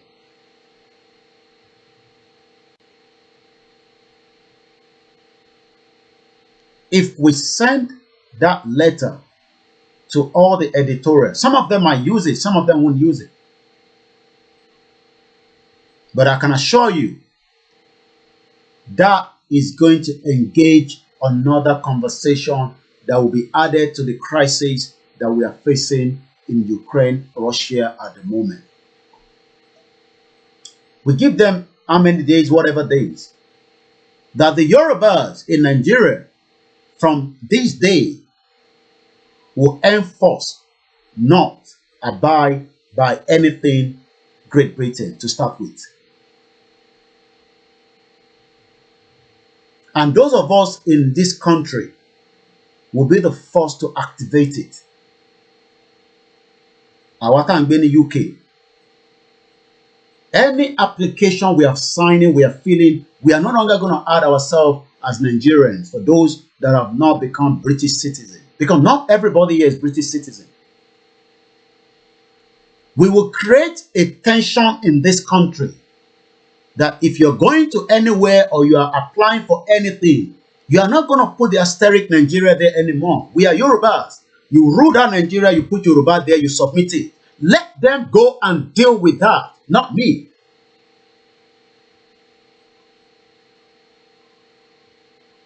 Ẹ jẹ́ ká create a bit of bank in this country for them without taking any arms, which we are not encouraging anyway. Let us show the British government here that we are not stupid. We know that they are behind the reason they are keeping Nigeria together, and they are not listening to us. Every workplace, we will write back to everybody. You will start telling them you are no longer Nigeria, you are a Yoruba person. We will create a kind of bank that will become the conversation in this country. How many people agree with me? We don't need AK-47. We don't need AK-49. We don't need to see each other. We put that article in the paper. That paper brings it out. Even if it's one of them, that then sends a signal, which we will have a template letter. Everybody print it out. I am no longer known as a Nigerian. I am now a Yoruba woman, a Yoruba man. I want you to update my file in your system. We will create a problem here for the system. The system here works with information.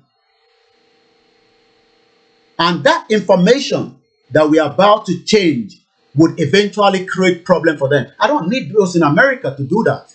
I'm talking about those of us here in the United Kingdom.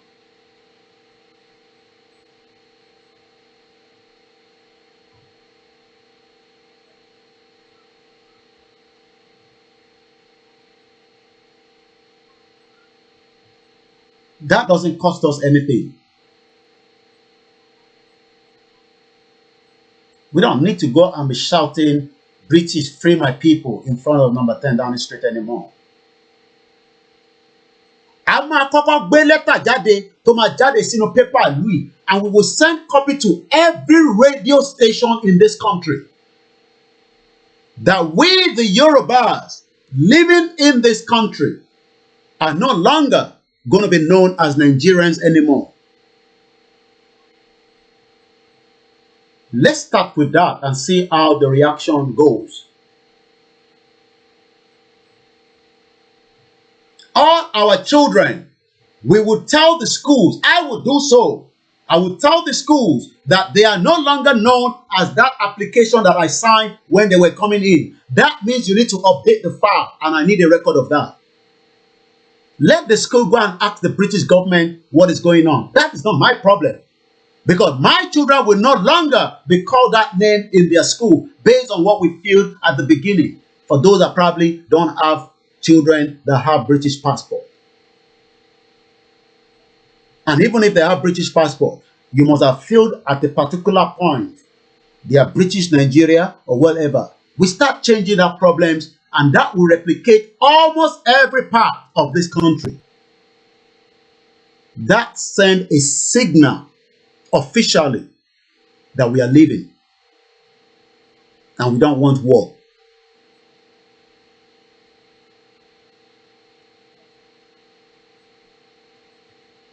And when that is done, we start moving to stage 2.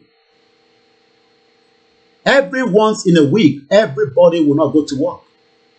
Those of us in UK, once in a week, we pull out. We will create the problem here because they created the problem that we are trying to solve on the other side. We will destabilize the system here a little bit until they probably understand that it is no longer a joke. But our people are so scared. And I don't think we are really ready to go. All we are doing is we are talking to each other. If you live here, you go to another platform, you're talking to the same people. We should start communicating to the British people directly. We should start communicating directly to the British citizen, not their government, because their citizens are the one that we want to communicate with. Their citizens are more sympathetic with what is happening in Ukraine, but they probably don't know what is about to unleash in Nigeria that is cooking, that their own parents built together for us.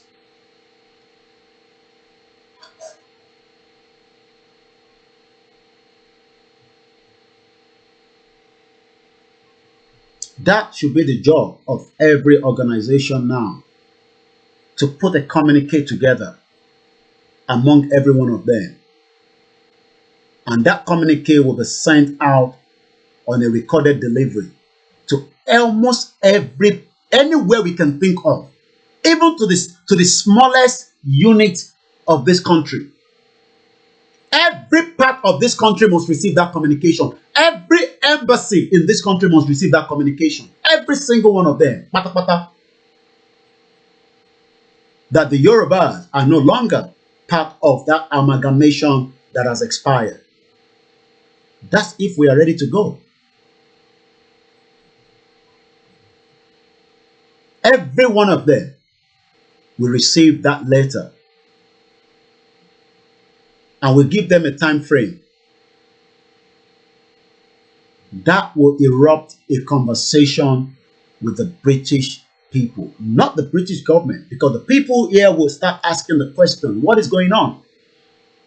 But all we are doing now is, the same people listen to me, go and listen to Mayegun. The same people that listen to Mayegun goes and listen to the next platform. And that goes on daily. Why not let us change the direction as we're going into the month of March? Slightly. And create something that will become a conversation in the system that we have. That is not violence. It's just telling the system that we have already prepared our mind. We don't need a petition for that. We don't need the people in the parliament to speak because we're looking for 100,000 people to petition them. We are the one now petitioning them using their own system. If we disorganize the system by saying that we are no longer that name that was given to us, it will bring because imagine somebody at work write their employee and say, please, I will no longer want to be known as Nigerian. I want my record in this workplace to be updated as Yoruba. They will have to send a letter to HMRC. HMRC will receive about 5,000 of similar letters. The head of HMRC will have what they call an emergency meeting. The head of emergency meeting will lead to the minister involved, and that will then also lead to the government to discuss what is going on.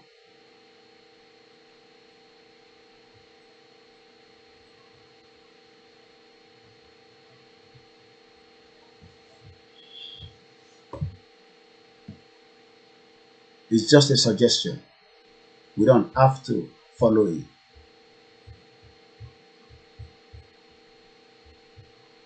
I didn't think about this before starting this program. It came as I was talking to you. Not as something I thought of before starting the show. But it just dropped and I'm putting it out there. Let's disorganize the system. And if those in America think that they can do the same, at least those two countries. But I'm more concerned about here because this is the country that put the mess together. I don't need to discuss with anybody. This is my platform. I'm discussing things directly to the public domain. I don't have to go into one meeting with anybody. Because my spirit is different from others. Yes, we work together.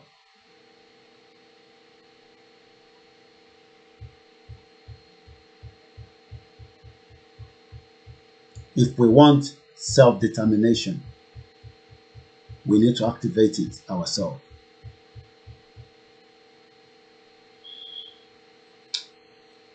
I'm going to play a video. I don't own the copyright, but it belongs to our brother OMOYELE of Professor Banja Kitoye. That video might go for a couple of minutes, which would also enable me to do something behind the scene. That means I'm not going to be on my seat. But I always say to those of you that are watching us, we need your support a lot on this media platform. I realized that for like 2 weeks, or not 2 weeks, I won't say 2 weeks. I think about a week now, I MixLR to operate anymore. But nothing more than because the subscription was done. We don't have the full subscription that gives us the 12 hours window. Nothing is free with all this system that we are using. It's because I'm now paying $8 to this system I'm using so that I don't have that XSplit showing anymore on my camera. But for a very long time, people were complaining. People were saying, why is it showing XSplit? I went to look. I know I have to pay for it. I went to check it out. I realized that it was $8 every month. I paid the first one. That's why you can't see it anymore. The MixLR is on as I speak to you right now. Let's say at least we have 3 people that are listening. That means for almost a week and a half, these people were probably struggling to at least listen to what we are saying. Just right now, before we started the program, I decided to at least go and make the payments for the MixLR so that people can listen to us. Because we're streaming on not just Facebook, we're also streaming on different platforms. I have the 2 Instagram.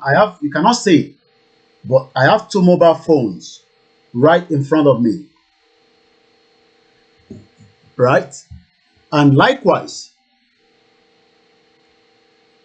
I also have the Facebook KOIKIMEDIA, Koiki Odudua. But the Koiki Odudua main page, like I said, because I comment on Mayegun to say somebody, go and beat him. That's why Facebook shut it down for whatever days, but it will be back. We're also live on YouTube.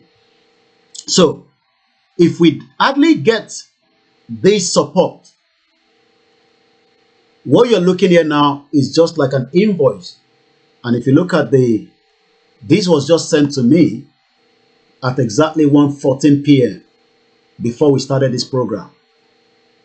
We just have to pay for the subscription. This is to confirm that your MixLR Premium Plus subscription has been successfully processed. To see your invoice, if I click on here,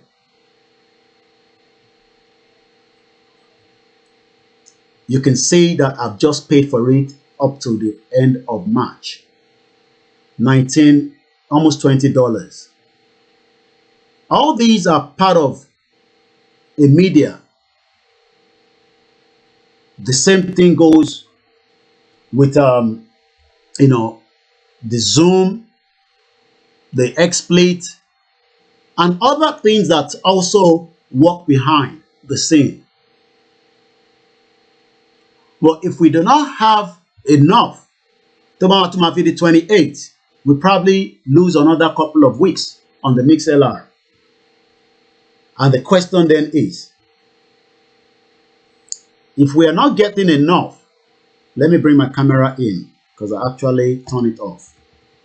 Let me bring it in because I think it was yesterday we had a program. Okay, I think so, yeah.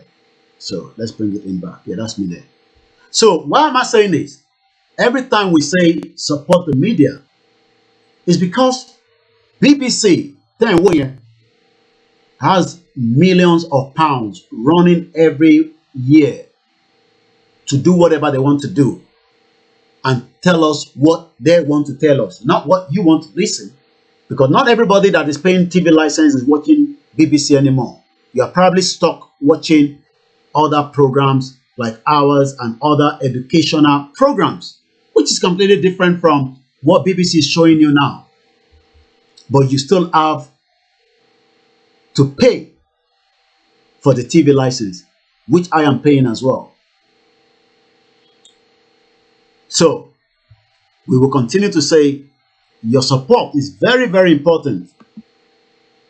Our team were meant to travel to go and bring us. I think I have somebody eventually that will do it from us from Ilefe. I think they're doing something there, and you know, they wanted to pay a J festival, whatever they're doing. I mean, we wanted to go there, but I had to put the team back and say no. If we don't have the fund, there's no point putting you guys because they're gonna have to sleep there and all that. So again, we're trying to make sure that our website, we can also continue to put information, and that information is also what we called, if I come back out here, 1 minute, I gotta come back out and then come back in again before we play that video. Just bear with me.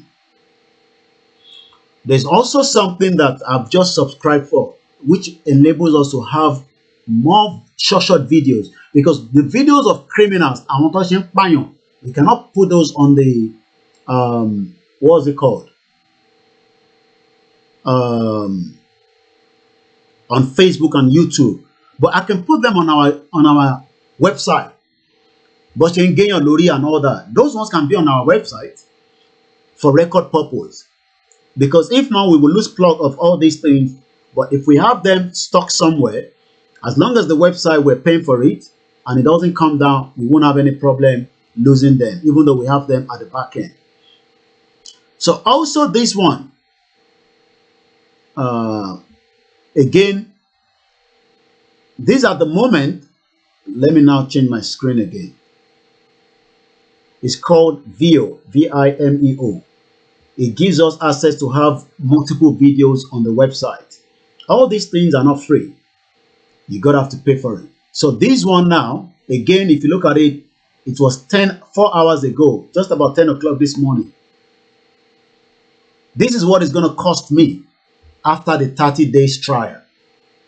If we don't have enough fund, I'm just gonna cancel the 30 days trial before its end. But if we continue to pay that amount, which is about almost £189, what this is going to do, I'm going to show you now. Those that probably knows all these things understand, but for those that do not understand, I have to explain. Because for every time you go on a website, let me go on Sky News and show you as an example. If I go on Sky News, this is Sky News. So Sky News as an example now. Okay, no, not Sky News Australia. I just want Sky News. If I come to skynews.com, the reason why they have a lot of multiple videos on their platform like this, if I click on this, I think this might, you click on it, then underneath they have different videos and all that. 1 minute. I don't want to go and lose. Okay, always agree. Okay, so Teba Wonisi, right? If you see that they have the video there. So this is Russia, I think yesterday, when he said they should put their nuclear deterrent idea. So now, if I come back here, so what we are paying for right now, which we have not paid, is just a trial, but eventually we did it. So if I come to KOIKIMEDIA, I've been able to go on, if you go on Yoruba Nation as an example. So I've just done this one. So this is one of the video that we put out there now. Which is free.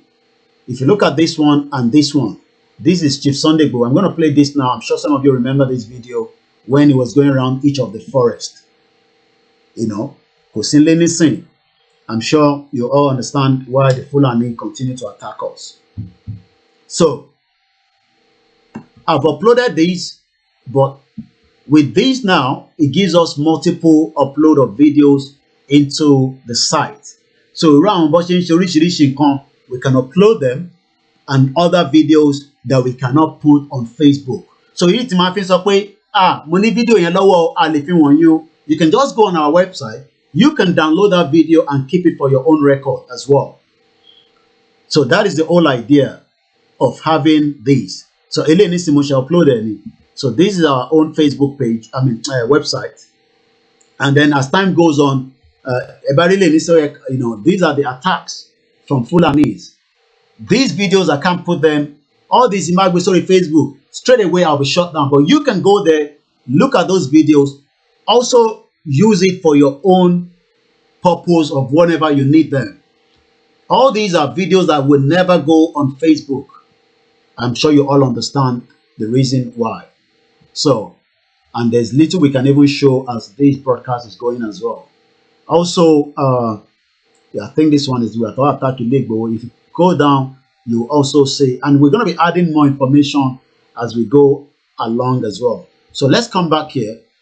Let's just listen quickly to this video before we now play the actual video. So, and if you want to support the media, all you have to do is just come down, straight down to the website. All the way further down, you will find all the information on how you can support, donate. If you're sending Naira, it's useful for those that are at home. We're using it for different purposes. And if it comes here, it's also for different purposes. So, and these are all the links to how you can listen to our broadcast. Instagram, Facebook, the SoundCloud. We need to stop here now because I was paying for it. You know, it was not worth it. We just have to cancel it because we are not getting enough to keep all these platforms. Like I said, if we really want to talk to the British people, we need to start communicating directly into their own media, not this media. If we have the fund, there are things that I would do to penetrate the UK media. But if I don't have the fund, there's not much you can do. So let's now go back and just listen to one of the videos from Chief Sunday Igboho. I believe that was the last 2 years before we now play the Babakintoye video. It's coming up to 14:32, 2 p.m. local time here. This is Igboho. It's about 4 minutes. I'm sure we can manage it. Let's listen to it.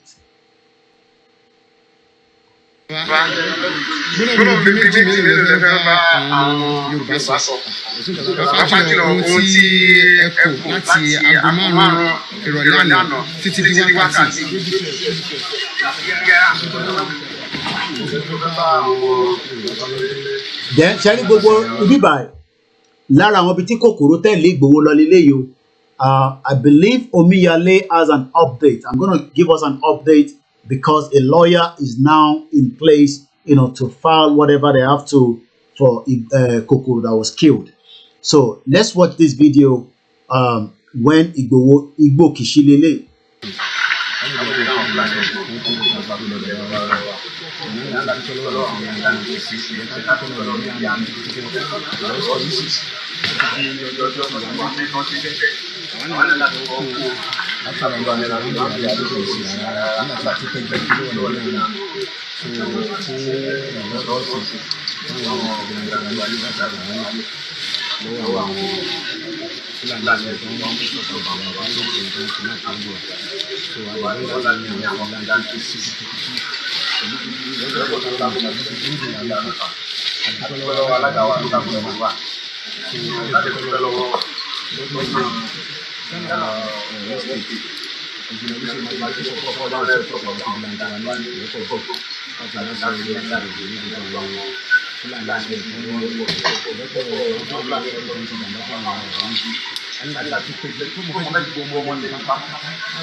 ṣẹ̀gbọ́n kan tó Ìgbòho sọ ẹ jẹ́ ká ṣera wa lọ́kàn but ǹjẹ́ àwọn kan ronú pé 100 years from now níbo lolúkálukú máa wà ṣáṣe máa wà láyé àbó ní sí láyé ilé tó rò pó kọ́ tó ń ṣe wàhálà tó ń làágùn tá à ń ṣiṣẹ́ rẹpẹtẹ tá à ń send owó sílé àtẹni tó wà nílé ǹjẹ́ ẹ mọ̀ bóyá Fúlàní ló máa overthrow ilé yẹn tó máa gbà mọ́ yín lọ́wọ́ you don't know because they already infiltrated us everybody knows that ara ntí Ìgbòho sọ lélẹ̀ this is about almost 2 years ago video.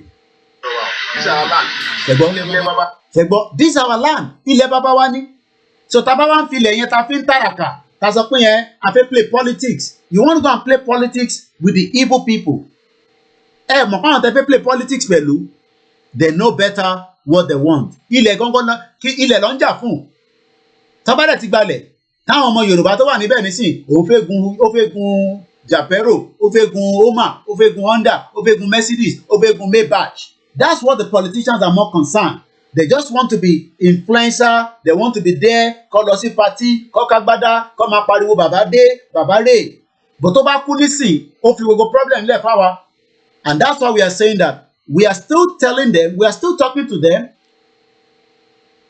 we are not fighting any politicians but politicians cannot take us into a continuation of what the British government created but ẹ jẹ́ ká wá kọ́kọ́ fún British government ní another problem ní bíbá táwọn náà bá ti fún wọn ní problem ní bíbá politician tó wà nílé gan máa mọ̀ pé ìgbésẹ̀ táwọn Yorùbá gbé ní UK ìgbésẹ̀ yìí tún lágbára o that will send a signal back to Nigeria the conversation tí mo kọ̀ rọra sọ yẹn if we start pushing the message into the mainstream media sending circular to every embassy in UK a ní láti send ẹ̀ sí Nigeria tí bíbá ẹ máa receive ẹ̀ ẹ jẹ́ ká kọ lẹ́tà yẹn ká send ẹ̀ sí gbogbo embassy kankan tó wà ní UK ká make sure pé gbogbo parastatal tó wà ní UK pátápátá la copy ní lẹ́tà yẹn a ní láti send ẹ̀ by email wọ́n máa lọ post ẹ̀ ní recorded ká máa gba receipt ó máa create a conversation that the Nigerian politicians especially the Yoruba will understand that we are not joking gbogbo nǹkan ṣe ní nísìnyí pé ẹ kàn ń pariwo lórí social media but ẹ jẹ́ ká fi wọ́n pé nínú UK o a lè activate nǹkan kan náà nínú UK even before kan tó gbẹ́jọ́ lọ sí court ìyẹn nísìnyí nídìí 50,000 naira 50,000 pounds gbogbo tá a máa fi post gbogbo àwọn lẹ́tà yẹn ó pọ̀ jù àrírú ẹ̀rí ó lè kó tẹ̀lé tó 200 pounds depending on how many places tó bá pè lọ gbogbo embassy pátápátá one template letter náà ni kò ní di multiple letter wọ́n dẹ̀ máa print ẹ̀ tó bá dẹ̀ ti print ẹ̀ kọ́ dẹ̀ fi sínú envelope àwọn irú ọ́fíìsì àwọn baba pastor kèbí ọ̀run wọ́n lè ṣe yẹn because àwọn Yorùbá Central Office let them print this letter send it to different embassy.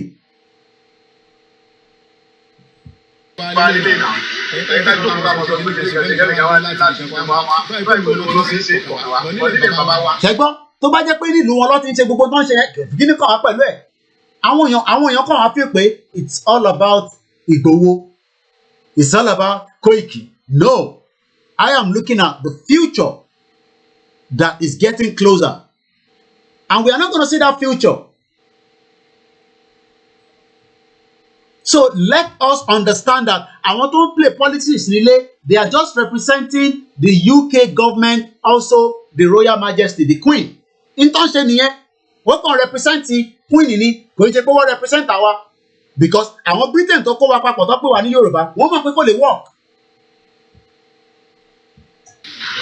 Lórí ilé bàbá wa, àgbà ìgbàlú ẹ̀.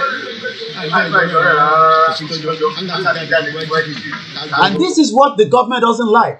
How can you, Igboho, lọ máa challenge àwọn Fúlàní tó wà nínú igbó? Ṣé inú igbó wá jẹ́gẹ́ bí ilé ni? Fúlàní tó bá fẹ́ gbélé kó wá rẹ́ǹtì ilé níta ká mọ̀ ká ná identity ẹ̀. So what we are doing is, àwa wá jókòó nísìnyí, àwa fẹ́ máa bẹ British government.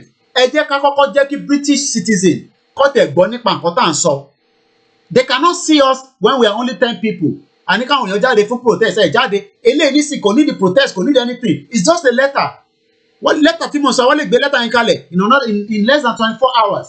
And they start printing it out in the office, kó sínú envelope. Even gan computer lè print gbogbo sticker tó máa lé mọ́ lórí. Technology ti wà. Tó bá ní machine yẹn, kó lọ ra printer yẹn.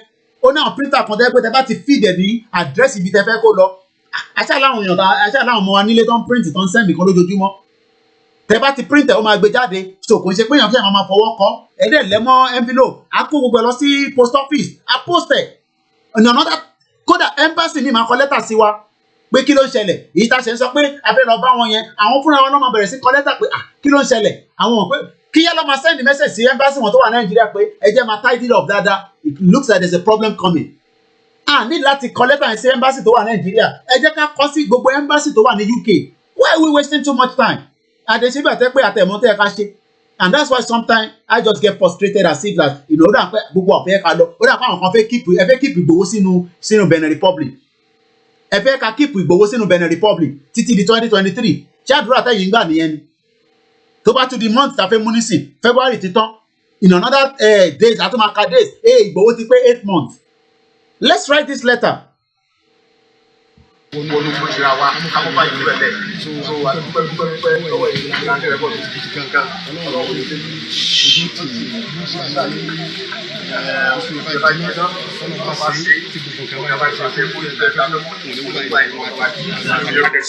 that is about that. Again, we still appreciate every single donor that continue to also justice for Sunday Igboho.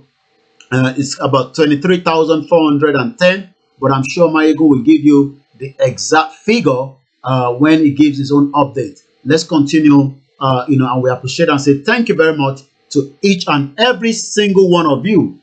Not because of Igboho, but because, Igboho láti rí evidence ẹ̀ nísìn.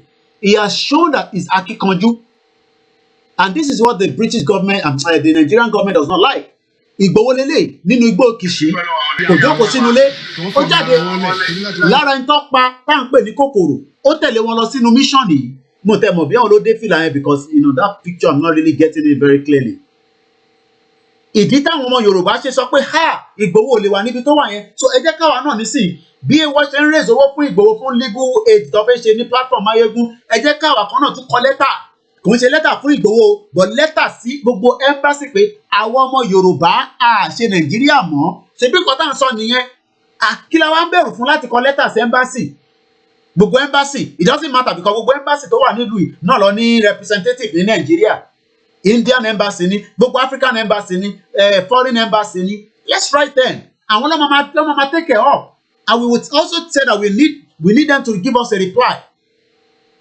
Àti communicate nìyẹn ó ti kúrò lọ́rọ̀ pé ẹ kàn wá gbọ́ Koiki ẹ lọ gbọ́ Máyégún ẹ gbọ́ Heritage ẹ gbọ́ Odùduwà TV ẹ gbọ́ Edis ẹ gbọ́ Dat ẹ gbọ́ Bàbá Àrólé ẹ gbọ́ Bàbá Èkìtì ẹ gbọ́ Míyalé ẹ gbọ́ Mass Burial. Àti take away from our platform tiwa nìkan all we are doing now is láàrin ara wa nìkan la kàn sọ̀rọ̀ a kàn bára wa sọ̀rọ̀ nìkan. Now ó yẹ ká ti máa bá gbogbo àwọn ìlú yìí àwọn citizen wọn sọ̀rọ̀ and the only way we can do that is to use the system to speak to them. let's start it. Tó bá yẹ pé ká kọ lẹ́tà sí gbogbo university ìlú yìí, let's write them. Ká bẹ̀rẹ̀ tí ń jẹ́ kó mọ̀ pé there's a problem. If they are thinking that there's no problem, there's a problem. And that's what we should think of. Ká kọ lẹ́tà sí gbogbo ibi tá a bá ní láti kọ sí. Tó bá jẹ́ gbogbo bí iṣẹ́ náà ni, ká jẹ́ kí ibi iṣẹ́ mọ̀ pé àwọn ọmọ Yorùbá tó wà níbí báyìí o, wọn ò ní máa jẹ́ Yorùbá mọ́, wọn ò ní máa jẹ́ Nàìjíríà mọ́, Yorùbá ni wọ́n. Let's write all this letter. Kí ni iṣẹ́ yẹn tún lè fún wa ni? Àbí iṣẹ́ Koiki náà ló tún máa ṣe yẹn ni? Ìyẹn ò ní ìdí iṣẹ́ Koiki náà. Ẹ̀yin ẹ ṣe káwa bẹ̀rẹ̀ sí ṣe analysis pé okay tẹ́yìn bá ti ṣe ẹ̀kọ́ máa fáwọn ní Koiki àti send letter lọ sí àwọn bíi báyìí. Èmi á bẹ̀rẹ̀ sí ṣe analysis lé lórí. Tó bá yẹ gọ́sẹ̀, a máa pè àwọn embassy yẹn pé ǹjẹ́ ti rí lẹ́tà wa tá a fi ránṣẹ́ sí yín. That's what we should be doing. Intercontinental listening ni pé bí wà tẹ́ pé nǹkan tó tóbi àwọn wa ń bò mọ́ra wa lọ́wọ́ ti gbogbo program tá à ń ṣe nísìn. Number one, àwọn Facebook àwọn yẹn ń ṣe kò dé tẹ́ bá dẹ̀rọ pé Facebook èèyàn kan ló ń fa no. Facebook is working with Nigerian government. Facebook ní representative l'Abuja now. So if you are looking at ọmọ èrò pọ̀ ní bíbá èrò pọ̀ lọ́hùn, èrò máa wà tá a bá ti send the message lọ sí gbogbo ibi tó yẹ kó dé. Imagine if you start writing letter to every single places here in UK. So what are we waiting for? Kí là ń dúró dè? Ìyẹn mo ṣe ń bèrè pé dáhùn pé àwa gan I don't know, it get as it be. You know?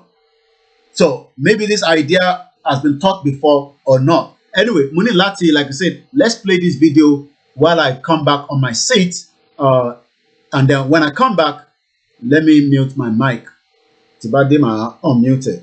Anyway, kò di matter now because what I want to do is not needed. So let me increase this. Listen to this. When I come back, we open the phone line and we can also get your view on that. It might be a wrong move, I don't know. But tá bá sọ pé a fẹ́ lọ, tá dẹ̀ fẹ́ gbé British lọ sí court. Ìgbà táyì tí lówó court nísìn, ẹ jẹ́ ká ṣèṣe tó easy fún wa náà. Táwọn paper ìlú Ìbàdàn náà wọ́n fẹ́ gba editorial yẹn. A máa kọ lẹ́tà sáwọn náà, a máa send ẹ̀ sí wọn.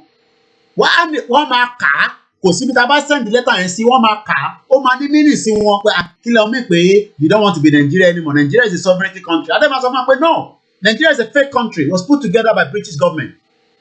Ìyí tó wọ́n máa bẹ̀rẹ̀ sí lọ ṣe documentary ni ṣẹ́rí gbàgbọ́n máa bẹ̀rẹ̀ sí máa wá gbogbo fídíò àwa tá à ń ṣe program so nǹkan báyìí ń lọ ní abẹ́lẹ̀ bọ̀ tá à ń ṣe nísìnyí pé àwa wá abo mọ́ra wa lọ́wọ́ a fẹ́ gba Yorùbá nation àwa nìkan ní ká máa gbọ́ o Koiki máa kó ta káàkiri o ẹ jẹ́ ní ìyẹn òun ṣèjà àbáyọ̀ kankan jà ṣẹ́rí tá a bá ti activate yẹn mo wo àwọn politician tó wà nílé wọ́n máa mọ̀ pé àwọn people ìsan lórí lóòótọ́ wọ́n máa mọ̀ pa serious because wọ́n máa get the message yẹn tàbá sẹ́ gbogbo embassy tó wà nílùú ìlànà kọ lẹ́tà sí every single one of them tàbá kọ́tọ̀ bá reply wa in another 2 weeks àtúkọ̀ mi sí wọn a máa fi lẹ́tà yìí wọ lórí oh my God I don't even understand that Then play late, just remember. I'll come back and then we'll continue. To know the nature of that country. And it is their duty to guide and govern it in ways that are suitable for the nature of that country. If you do not do that, you will find the country going to pieces in your hand. The architect is an artist who builds and designs a house and does not take cognizance of the important factors in the circumstance. We will build a house that will collapse. What type of soil will you have? What type of material is available? What type of workmen do you have? What type of technology do you have to get things together? If you never put all that together as an architect, you will put together a house that will collapse. And so my summary of the weakness, the failings, the disastrous failings of leaders in our country is that our leaders have never really asked themselves what kind of country do we have and how do we put it together to achieve success. The result is that we have gone from the very highest of our, and it is to be wondered how much more a country can take in this country than Nigeria has taken before it breaks. So, I have seen this country succeed a lot.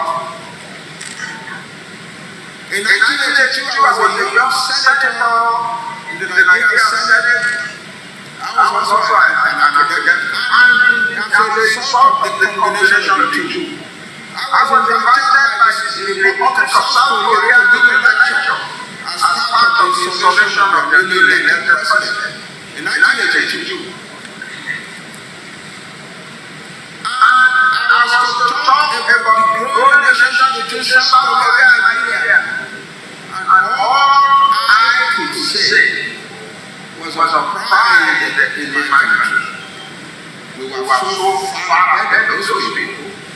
All the leaders were there in the hall and in the Institute of International Relations and National Security as delivered by my people. And I was telling them, it is not only all that we can say to you, there is a lot we can teach you. For instance, we have built some of the best, most successful universities in the whole world. We have built one of the most respected medical schools on earth. We have succeeded in developing our agricultural products and becoming one of the greatest producers in the world. Nigeria was the greatest producer of rice in the world, the largest producer of palm oil in the world, the second largest producer of cocoa in the world.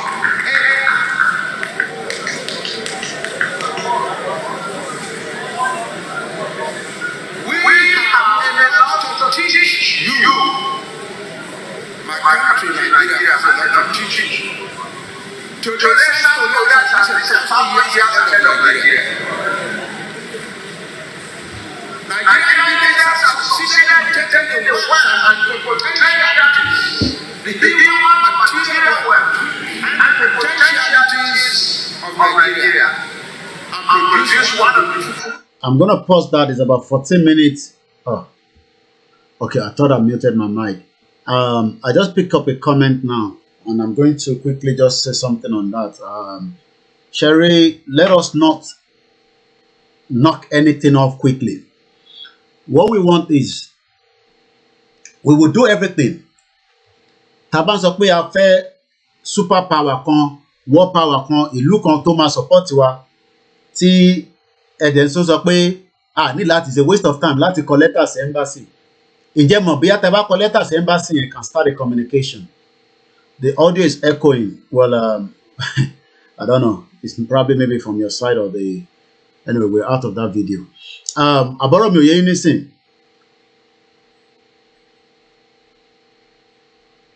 The line is now open if you want to communicate. You can call in direct or on WhatsApp.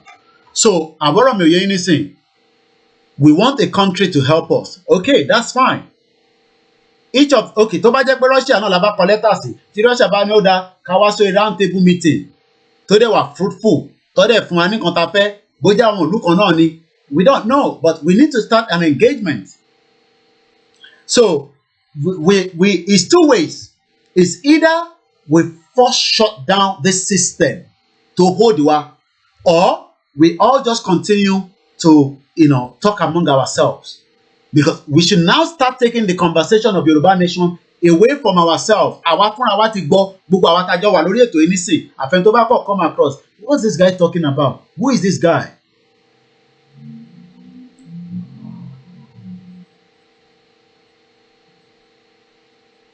So it might just be one person that probably just passing through among all this thread. Gbogbo àwọn tó wà lórí platform nísìn, these are people that at least, even if you still have sympathy for Nigeria, you know that Nigeria cannot work. Election cannot solve our problems. Everybody knows that. If you're thinking what is the number is the one scrolling on the top on the green bar that is refreshing itself, and the one that stands on its own in that pink that says live. If you're calling from Nigeria, you need to add +44 75 94 05 09 79. Again, to pè ní bá ṣe máa ń pè lọ́dọ̀ tiwa +44 75 94 05 09 79. Let's hear from you. Like I said, I am not the genius. My job is just to bring the message out. You can disagree with me. I guess we have the first. In the UK, you can be calling directly, because I know there's always a problem with the WhatsApp, and sometimes it gives a lot of problem. But in outside UK, Muki Tewani, Australia, New Zealand, Thailand, Malaysia, wherever you are around the globe, we know that you are part of us, and we appreciate you as well, even though you are in a long distance. Hello, caller. We have the first caller on. About mute the background. Please. Hello, have you picked the call? Yes, picked up already. Yeah. Yeah. Okay. You were talking about sorry to take you. Yeah, I realized I saw the missed call after the end of the podcast. So. I don't show where you spoke about the Yoruba fund. We didn't put the account. If you do not put it, some of us. It's a website. It's a site. It doesn't. It's not an. I'll send the link out in a minute. Just put it like. Put all these things. Yeah. I'll share the Mayegun one as well. So I'll share the Mayegun one. I'll share the Yoruba Trust Fund, the Yoruba National Fund. Yeah. The pictures come out because most we are not the generation next. Okay, so that's some fine. of these things, a little bit. And then which account? If you were talking about something, just put the account. But later you said this. We should scroll down. So I think I saw a Barclays account there. Is it the one? We should scroll down if you want to see the account. This one. You mean for support to KOIKIMEDIA? Yeah. Okay. Sorry about that. Yes, I mean. Apart from the subscription. Yeah. If you want to just make a donation or something. To KOIKIMEDIA. Yeah, you can just go straight down to the. Let me show that again quickly. Okay, I understand. And I appreciate everyone that continue to support the platform. So if you scroll all the way down, I wish I can bring it all the way to the top, but it's on the further down of the site. So which shows there, that's it from there. So it says donate. It could be the Barclays account. For those in UK, it could be Cash App, it could be PayPal, or it could be, I'm not sure whether the Bitcoin is there, but those are the platforms that you can use to support us, or the Naira account. Yeah, that should be. Yeah. I'll put something and let people just be proactive. All right. Because anyone seriously. Yeah, we're doing our best. All right, thank you very much. I appreciate it. All right, so again, thank you very much to the last caller. You also have the opportunity now to add your voice. I know Rich Daddy, Poor Daddy Book is a brother that I've spoken to before. I'm trying to call him back. Let's see if we can get him on the line. Hello, caller. Go ahead. Yeah, hello, Mr. Koike. I appreciate. So, mo fẹ́ contribute sí àwọn comments yìí. It is true because àwọn nǹkan tẹ́ sọ is not going to be like we start keeping things to ourselves anymore. Because last time Timo called the show, he made mention of some of we need to have ministries and departments. So until the level we ain't seen. For instance, Russia and Ukraine. Yeah.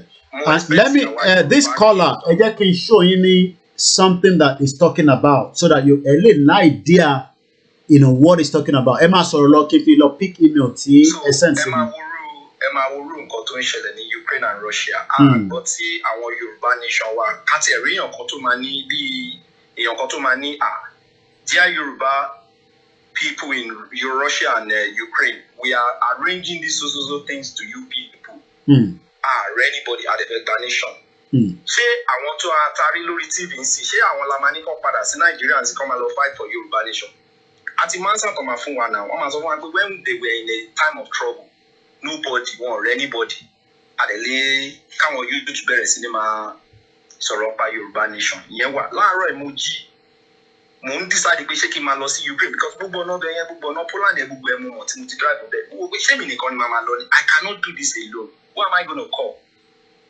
ṣẹ̀rí bẹ́ẹ̀ so it is high time for every one of us àgàgà àwọn leaders wa ní global directorates ìlànà UK and so on and so forth we cannot keep things doing just among ourselves anymore.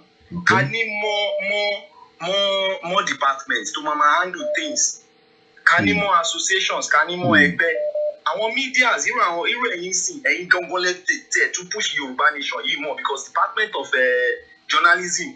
I'm trying to look for your email. And if you just give me the first 3 letters of that your email, so I can pull it up. Okay.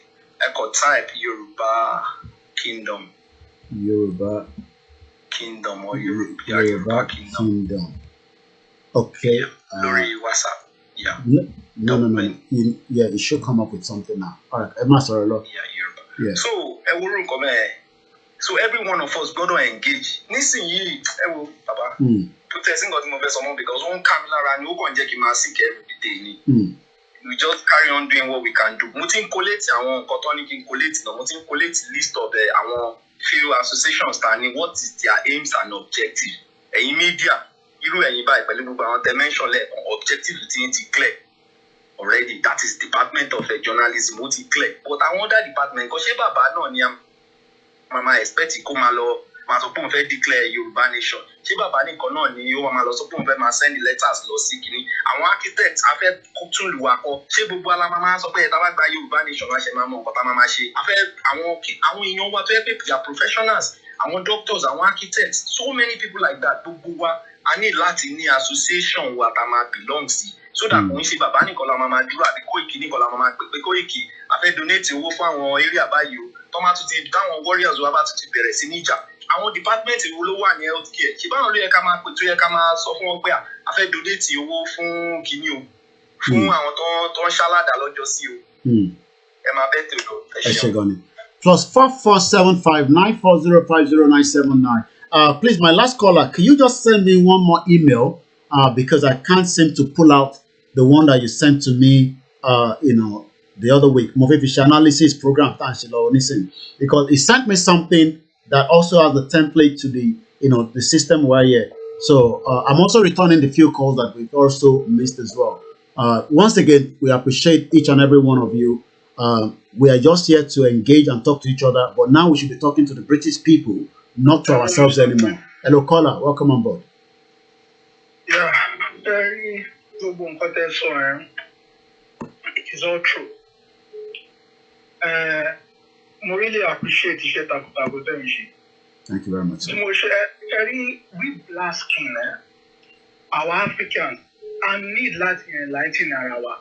As you said, Mr. Koiki, black people are damaged in the society. Not that we are damaged naturally, but we are damaged through the West, through our boy.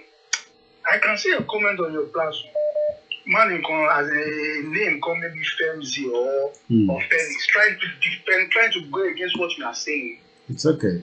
He has his view to do that. That's his problem. We black, our Yoruba, we can realize the Koko, we share our Yoruba. Toma Parliament in United Kingdom, Toma in America, to shepherd Biden, I to shepherd Trump, I believe Germany, to shepherd Yoruba no Igbo. They cannot fight for our race. They are puppets to the West. They are sellouts. Because you did there, I want you go on my country on my cash on down. So our do I need to set our feet. Mr. Koiki, you said something. You said with Elizabeth and Ojaja and Mobodo. But it is true what you said. No one should meeting. Okay, I'm going to ask you a question, Mr. Koiki. Is it only Nigeria? No the problem that it is all African continent. Let me tell you, Mr. Koiki, if you can maybe like once in a week to focus only on the West. And when you want that makes that money go to shape and I most of our youth is what's abroad. To do what in abroad, to do what in UK. What do you want to come and do in UK? But Mr. Koiki, are we truly? Let us be truthful with ourselves. We don't have freedom. in the cold West too. You know what I'm saying? Like the real freedom, we don't have it. We are. They are tolerating us. The system in abroad, it doesn't mean we are driving a Range Rover or we are living in one house in Kent. You are still nobody to these people. They don't respect us. All what is happening, it is intentionally done in Africa. Look at Congo. We Africans need to wake up. We black people. Look at what is happening in Ukraine now, Mr. Koiki. Football league, want to flag Ukraine, want to customize jersey flag Ukraine, some of Premier League and everything. Again, maybe a lot of fans Ukraine see it Fulani, it's British Daga, and all. You really look at Nigeria. You black people, Yoruba, please wake up or time or Ebola time. And I'm going to say, I'm going to power in the body.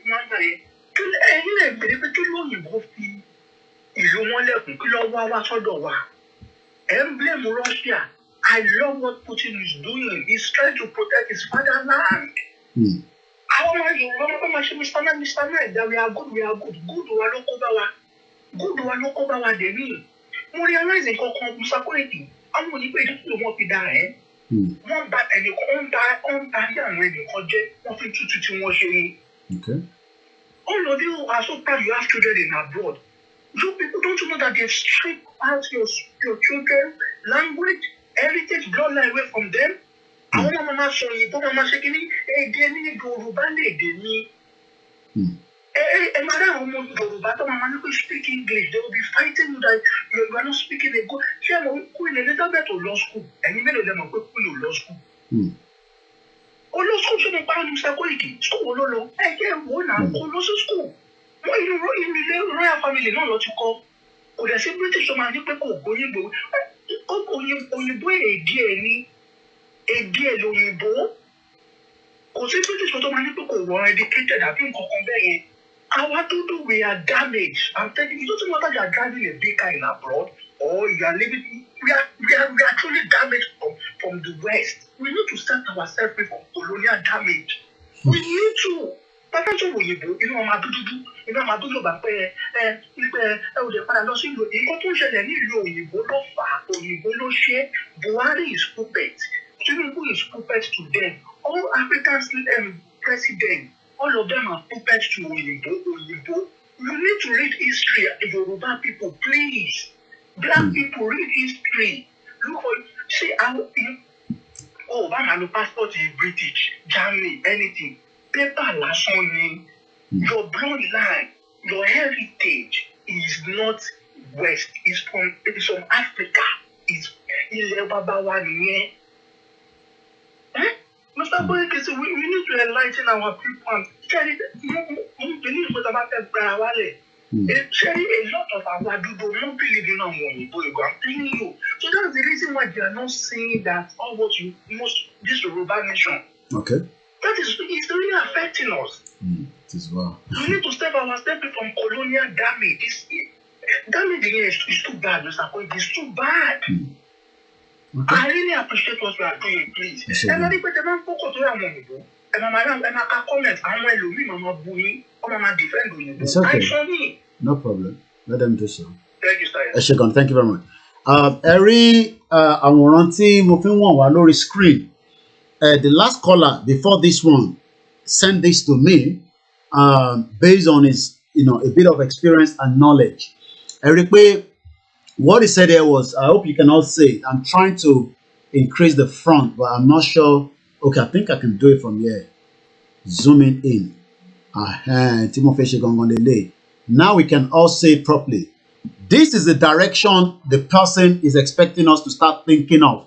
Not literally all this, but something in this direction. I have a new caller, one of our uncle on the other side of the globe. Eka Rekabo Surieto. Eka Sunodo Tiwa, 5 minutes past 3 p.m. Welcome, sir. Thank you, sir. That's good. Last caller, you see. Yeah. In fact, I was so moved. That's in fact, in Koto Shiwa Gongonili is part of in Koto Shiwa Gongonili.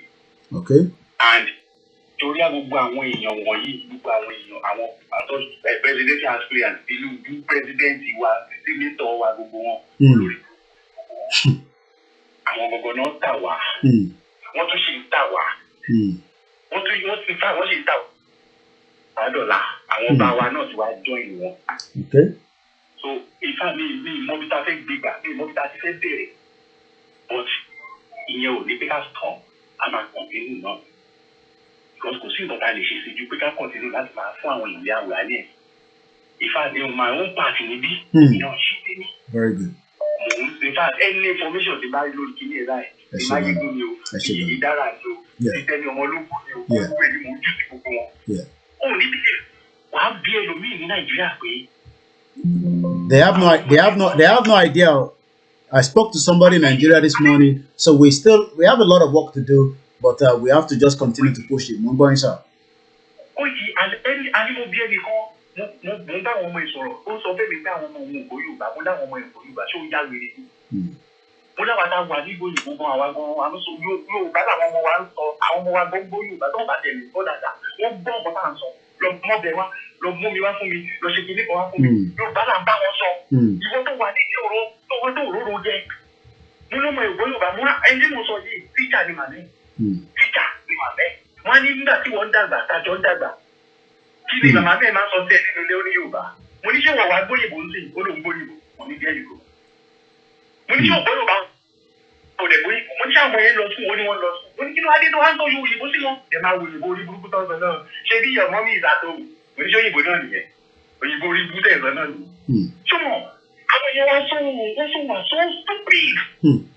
so stupid tó bá tún sọ fún wọn rò pé bóyá competition ni là ń bá wọn ṣe ẹ̀yin tẹ́tẹ́ wà ń lo òyìnbó yìí tí ẹ̀ lè ṣe kìíní kan tí ẹ̀ bìlíìfù náà lọ́wọ́ ní ẹ̀gbọ́n náà gbọ́ tó wà. ẹ̀gbọ́n náà gbọ́ tó wà ẹ bá tó ẹgbẹ́ ẹ̀gbọ́n náà gbọ́ jù wá lọ ní àrùn ní máa tẹ́jú owó sí ní àníṣe nǹkan fún yín tẹ́ẹ̀ sáà àgbọ̀ náà gbọ́.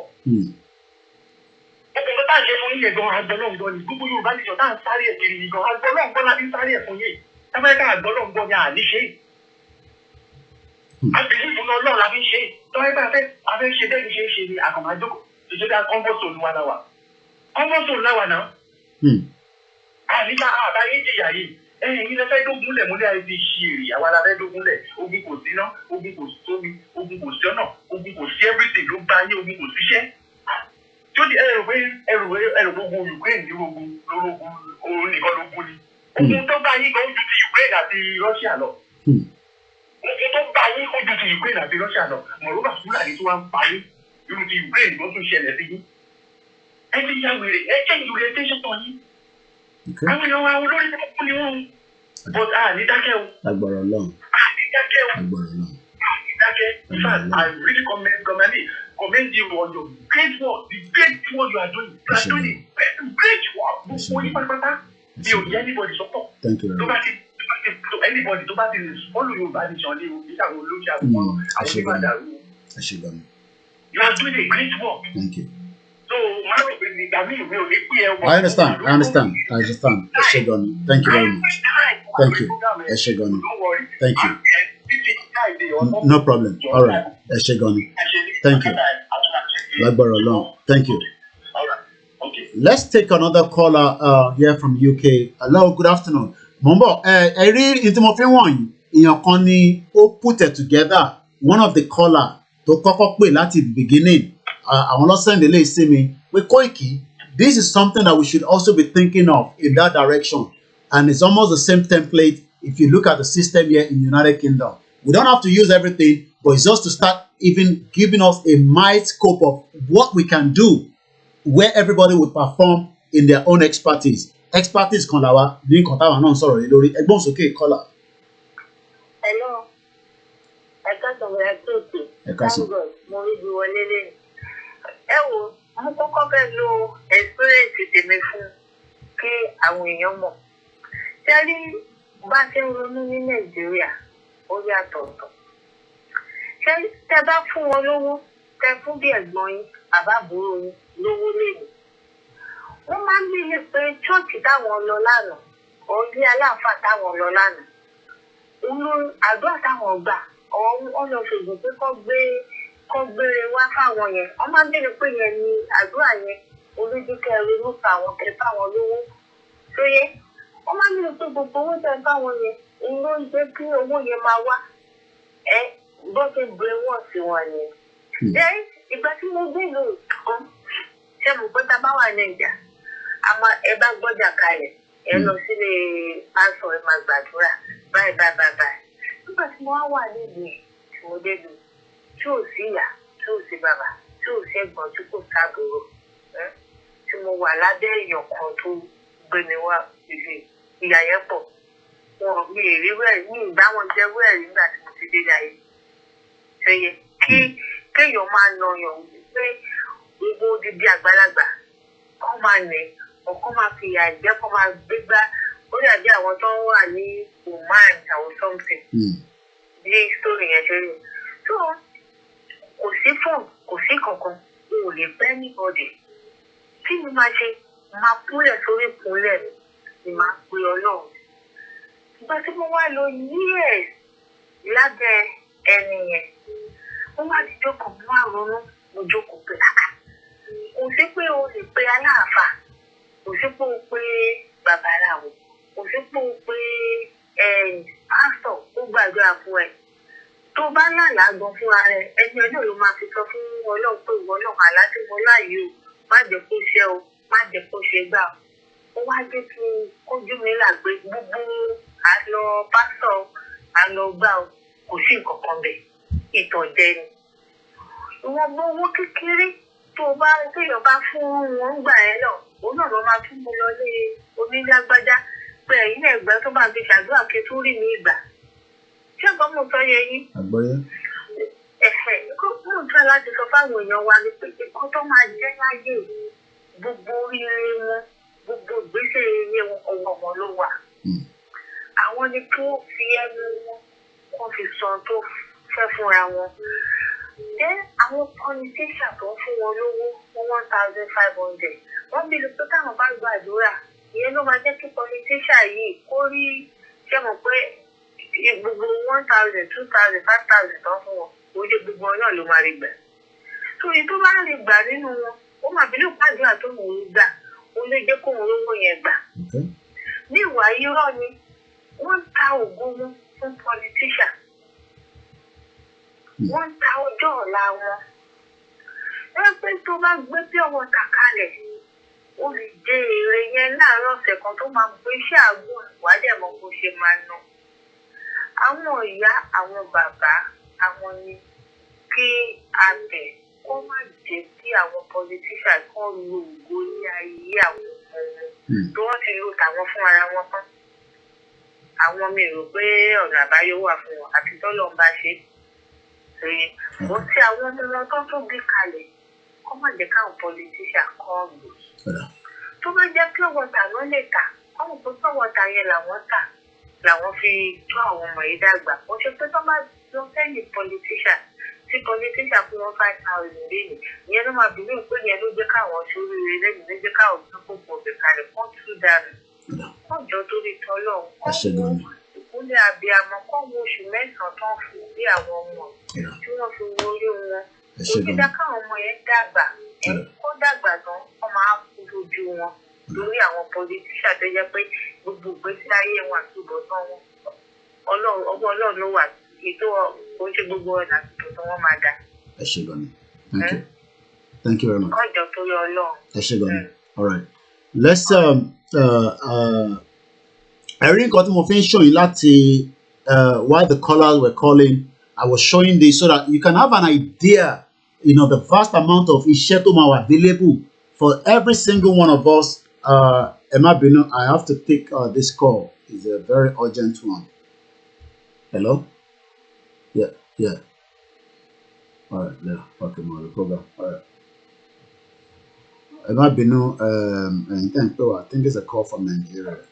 Emma Bino, Mr. Olushola, try láti tún pè padà again.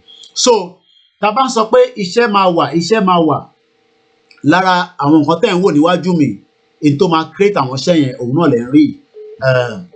Okay. Let's go back to this caller, Mr. Olushola.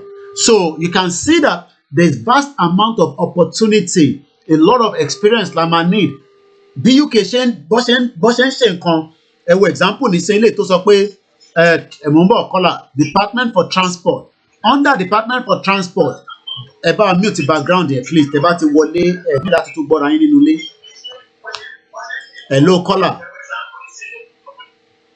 problem tá a máa ń ní nìyẹn hello kọ́là wa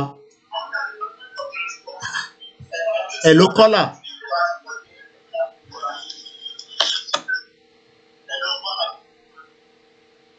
ẹ̀yin náà là ń bá sọ̀rọ̀ ẹ̀yin tẹ́ ń pè ẹ̀ Mr. Olúṣọlá ìbẹ́ẹ̀ lẹ́ ń pè ẹ̀ tó ń gbọ́ra yín nínú ilé náà kò make sense. Oh my God. Hello. Ẹ̀gbọ́n sókè. Hello. Koiki, sorry for me. That's okay. Sorry, by now I'm actually disillusioned about our people. We shouldn't even be talking about them again. Ṣé ẹ rí pé àwọn ìlú yìí ni mo kàn máa sọ ṣé rí pé they are already working against us and common. Look at the way they are giving that young people visa kan wá jìyà again. Wọ́n fún wọn ní visa kan wá ṣiṣẹ́, wọ́n máa sanwó visa yẹn o. Wọ́n á sanwó ẹrú tó fẹ́ wá ṣe o. Lẹ́yìn ìgbà tó máa tó lọ ọdún tó kún wọn tán, ọjọ́ ìṣẹ̀fà máa jìyà láti ní stay. Wọ́n ò rí gbogbo bó ṣe ń tọ́ láti divert àwọn ọmọ tó lè jà tó lè sọ̀rọ̀. Tactics ni o. Wọ́n tún wá ń pe ọba kọ́ tí mo ṣe pè padà ni pé by now we should not even be talking about all these cases especially Aláàfin àti Ọọ̀ni of Ifẹ̀. Ọọ̀ni of Ifẹ̀ in his own case novice ni kò mọ kọ́kọ́. Gbogbo nǹkan tó mọ̀ nípa ọba yẹn ó ẹ̀ṣẹ̀ ń kà ni. So ìkúdó start Aláàfin tó ti wà ń bẹ̀ tó ti wà ń bẹ̀ yẹn ti pẹ́. He was even the one tó tà wá. Òun ló ti ń ta ilẹ̀ àwọn òkè òkun yẹn fún àwọn Fúlàní tó ń fowó ẹ̀fẹ́ yàwó. Àwọn tó lè sọ̀rọ̀ lọ́yọ̀ọ́ wà ń bẹ̀. Torí even the local government wọn ló ń gbowó ìyàwó ẹ̀ fún. That man is a bad omen for Yorùbá. Ẹni tó bá fẹ́ jà kó máa jà. Ó mọ̀ kó bàbá kan wà l'Amẹ́ríkà sí. Ó lè ti máa ṣépèlé rẹ̀. Aláàfin is not somebody who should be counting pé a ní ọba. Ẹjọ́ ẹ má jà máa sọ̀rọ̀ àwọn ọba ẹ̀ mọ́ because Bíbélì tí mo kà ó sọ fún mi pé salt ó ní value ó máa ń mú nǹkan dùn ní tí salt bá dẹ̀ ti lose value ẹ̀ then we throw it away. Ẹ jẹ́ àtọ́ ọ̀rọ̀ àwọn ọba yìí àwọn méjì tá a ní tàpé paramount jùlọ àwọn gọ́ngọ́n ní ọba tí tó jẹ́ pé wọ́n ní láyé Abíọ́dún Aróbíṣayé láyé kìnìkan Adẹ̀wò láyé Àrógọ́ngọ́ ọ̀pọ̀lọ́gbòde ayé tí wọ́n á máa rí sọ ayé tí wọ́n ní wọ́n fẹ́ kó Yorùbá lẹ́rú náà fọwọ́ lẹ́rán wọ́n dẹ̀ ń bá wọn ọ̀tá wa jó wọ́n bá rí ọba àdúgbò pé wọ́n kí ló yẹ kó sọ. That means already wọ́n ti sọ fún wọn pé rọ́là ń pa kàn ń pariwo ẹnu ni. That's why these people are just looking at us say we are really making noise.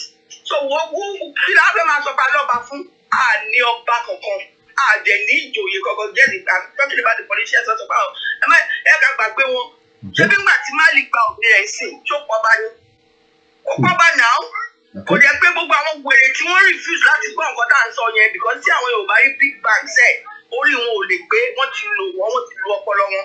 Lẹ́gbẹ́ ìjó náà ń jó sìn àwọn èèyàn kú lọ wọ́n ń jó ẹ̀dẹ̀ pera yín ní àwọn aráàlú irú àwọn Nollywood tí ojoojúmọ́ náà ṣe birthday náà ń gbéyàwó àwọn èèyàn dẹ̀ ń kú the same country níjọ́ wo la the same people níjọ́ wo la dirú èèyàn báyìí that is to say tá a bá gbára wa me in fact me mo bá ṣe máa we are just I'm not even counting Yorùbás as people anymore they are so disappointing they are so evil they are so evil ẹ wo gbogbo picture tó ṣó ń sìn yẹn mi tí omi ti ń bọ́ sí gbogbo ṣé gbogbo àrẹ̀ tó ń pa yẹn kéèyàn máa rí máa ẹgbẹ́ máa ló ń gbéyàwó náà ń ṣe pátí náà ṣe gbogbo ẹ̀ àwọn ènìyàn lásán àwọn ọmọ ojú ọ̀rọ̀ láyé gbogbo tó ń kọ́ lánìyànjú so àlọ́ba àníjòyè àláwọn èèyàn gidi àwọn tá a bá máa ṣe kí ni ẹ̀jẹ̀ àpèrè àwọn àjọ because if kíkọ́ ó máa rẹ̀ wá ó máa rà wá kan ẹ̀jẹ̀ àṣepọ̀ tá a máa ṣe we don't even need anybody nígbà tí má lè fẹ́ gbà kọ́ tó gbà wọ́n lọ liaise mọ́ bí tó máa liaise mọ́ ni wọ́n dẹ̀ flush gba àwọn olórí burúkú yẹn kúrò nǹkan tí mo kàn fẹ́ sọ nìyẹn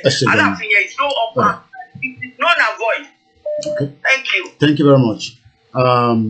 A kí gbogbo ẹ̀yin tí ẹ̀ ń bá wa ká lọ lórí ètò one thing tẹ́ bá ti ń pè lórí program the last caller tí nọ́mbà yín parí pẹ̀lú 447 ẹ wà nínú ilé ẹ̀ ń wò lórí program kan which is not problem but tẹ́ bá ti èmi náà nísìn mò ń wò lórí TV ó wá dàbí wà pé kémi náà pe program yẹn kan nísìn mo wá tún gbọ́ra mi nínú TV ó máa ní a bit of problem. That's the number to parí pẹ̀lú 447.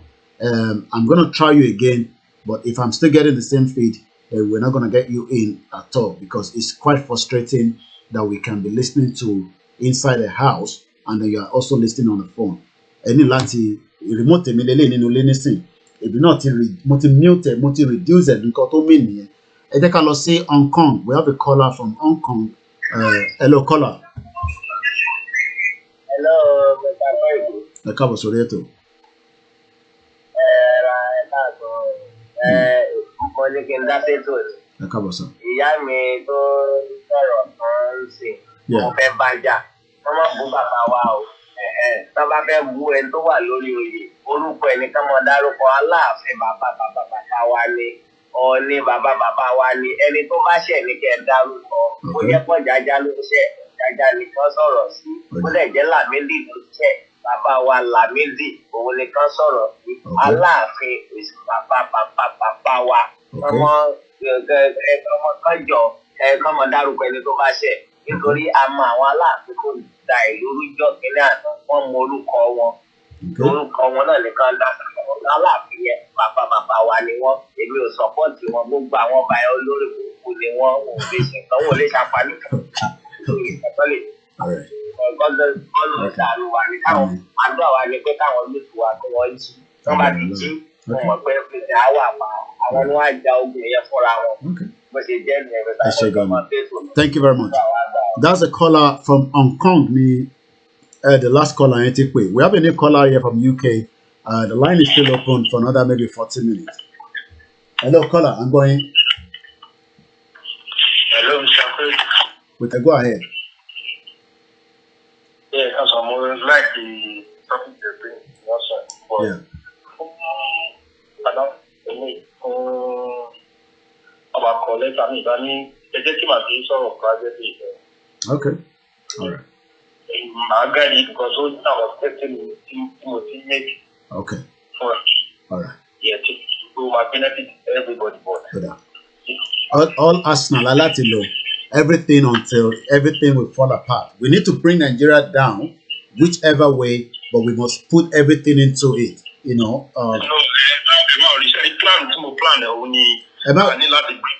Nigeria down. Yeah, I think we think even most of our Latin council here. Okay. We will take for long time Latin council. Okay. But more like there was lazy. Yeah. Okay. All right. Plan we need to move plan. I can't discuss it because we're live, so everything you're saying is still going on here. So let's discuss it. I can't discuss it. All right. Send message to me. Mutiri number. Mutiri. All right. My point. Once again, we don't know it all, but we want to make sure that everybody has their own say. That's why we are also open the phone line. Let's go to the next caller from Thailand. Hello, call. To drop. The Thailand call keeps dropping all the time. I think it's because of the distance call. Once again, we are now at the crossroad where we should not cover. Hello, go ahead, caller. Mr. Koiki, yeah. Yeah. Oru ọ̀rọ̀ yìí lè ní kò ní láti rí ìgbó láti argument slogan yẹn pé Nigeria is a big elephant. Máyégún tí mo lórí kẹ́yìn mo lẹ́sẹ̀. Kọ́mọ ìyá bàbá rò pọ̀ kọ́mọ lápá lọ. Everybody mú káàkiri kọ́ bẹ̀rẹ̀ sí ní kún. Òun ló lè pè wá. Ẹ má jẹ́ ká dúró de pé ọ̀wọ́n kan tó wà lókè mọ́. Kẹ́yìn fèsì tí kí Máyégún fèsì tiẹ̀. Tó bá tọ́wọ́n náà bá ní ìṣòro tó ẹ́ tọ́wọ́n bá gbádùn ara wọn.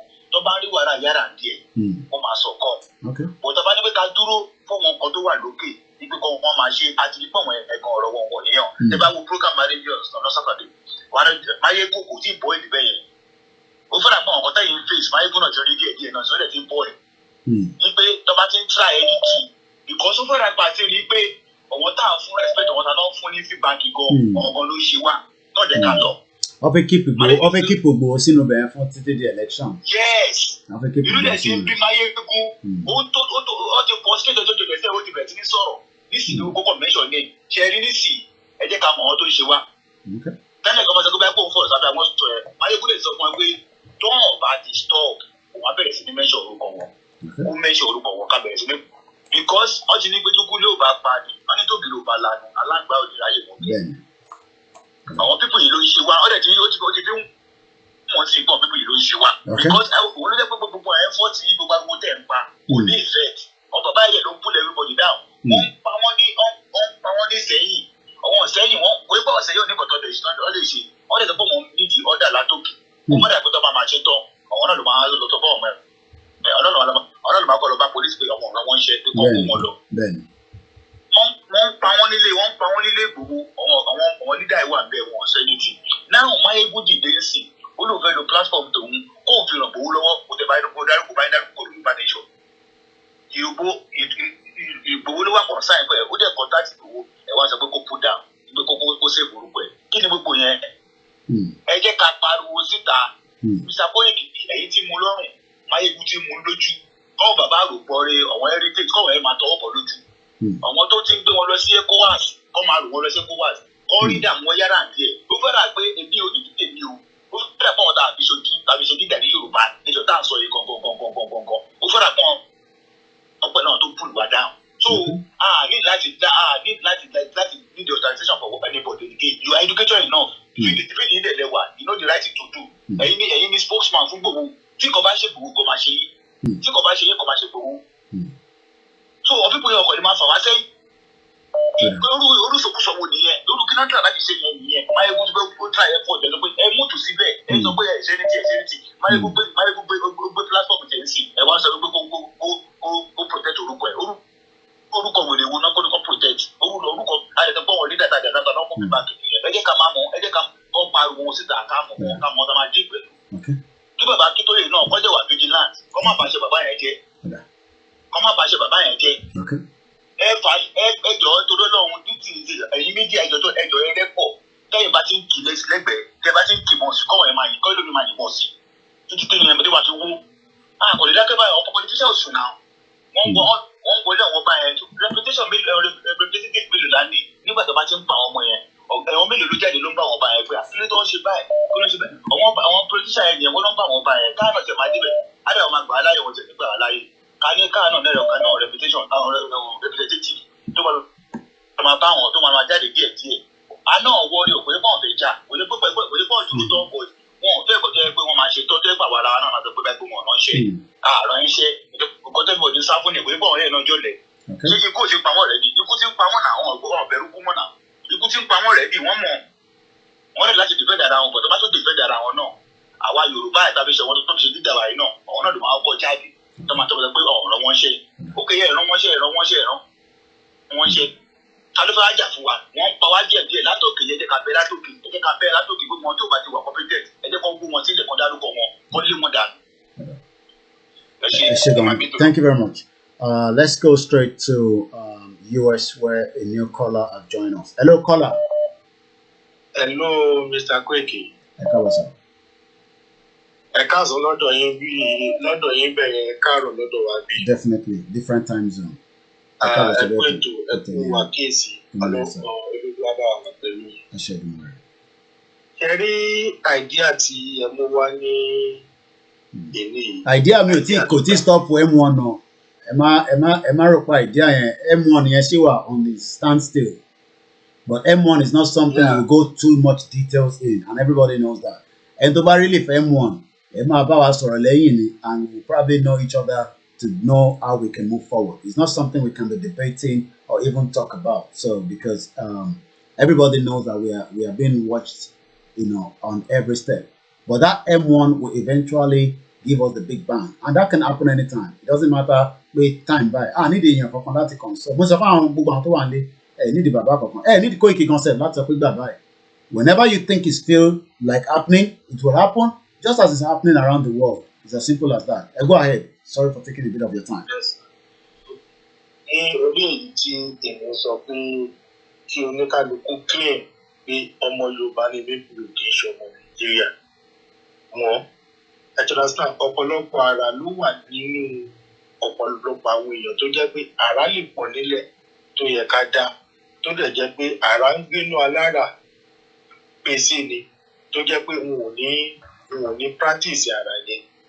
Èmi fẹ́ jẹ́ pé ó jẹ́ pé gbogbo ara tí ó bá ti wà nínú oníkálukú wa láti dá oníyàn méjì mẹ́ta lèyàn lè pe especially ilé ìjẹ́búwá àwọn tó jẹ́ ìlànà UK yẹn láti lè ní ká pè èèyàn bíi mélòó kan ká pera wa wípé adé láti ẹ̀tì yóò tiẹ̀ bá mú kò tiẹ̀ dé bá mú ni a ní láti gbogbo nǹkan tí a bá ti ń gbà lérò a ní láti máa take step lórí ẹ̀ kò ń ṣe pé ká kàn sọ kátẹ́gùn dẹ̀ gbé lọ bẹ́ẹ̀ ó tiẹ̀ máa ṣiṣẹ́ ni o kò ní ṣiṣẹ́ ẹ jẹ́ ká gbìyànjú gbogbo àrà tá a bá ti lè pọ̀ pa lè dá ẹ jẹ́ ká máa dá ilé ìta àti ẹ̀fọ́ kan sí rárá a lè máa jẹ lọ.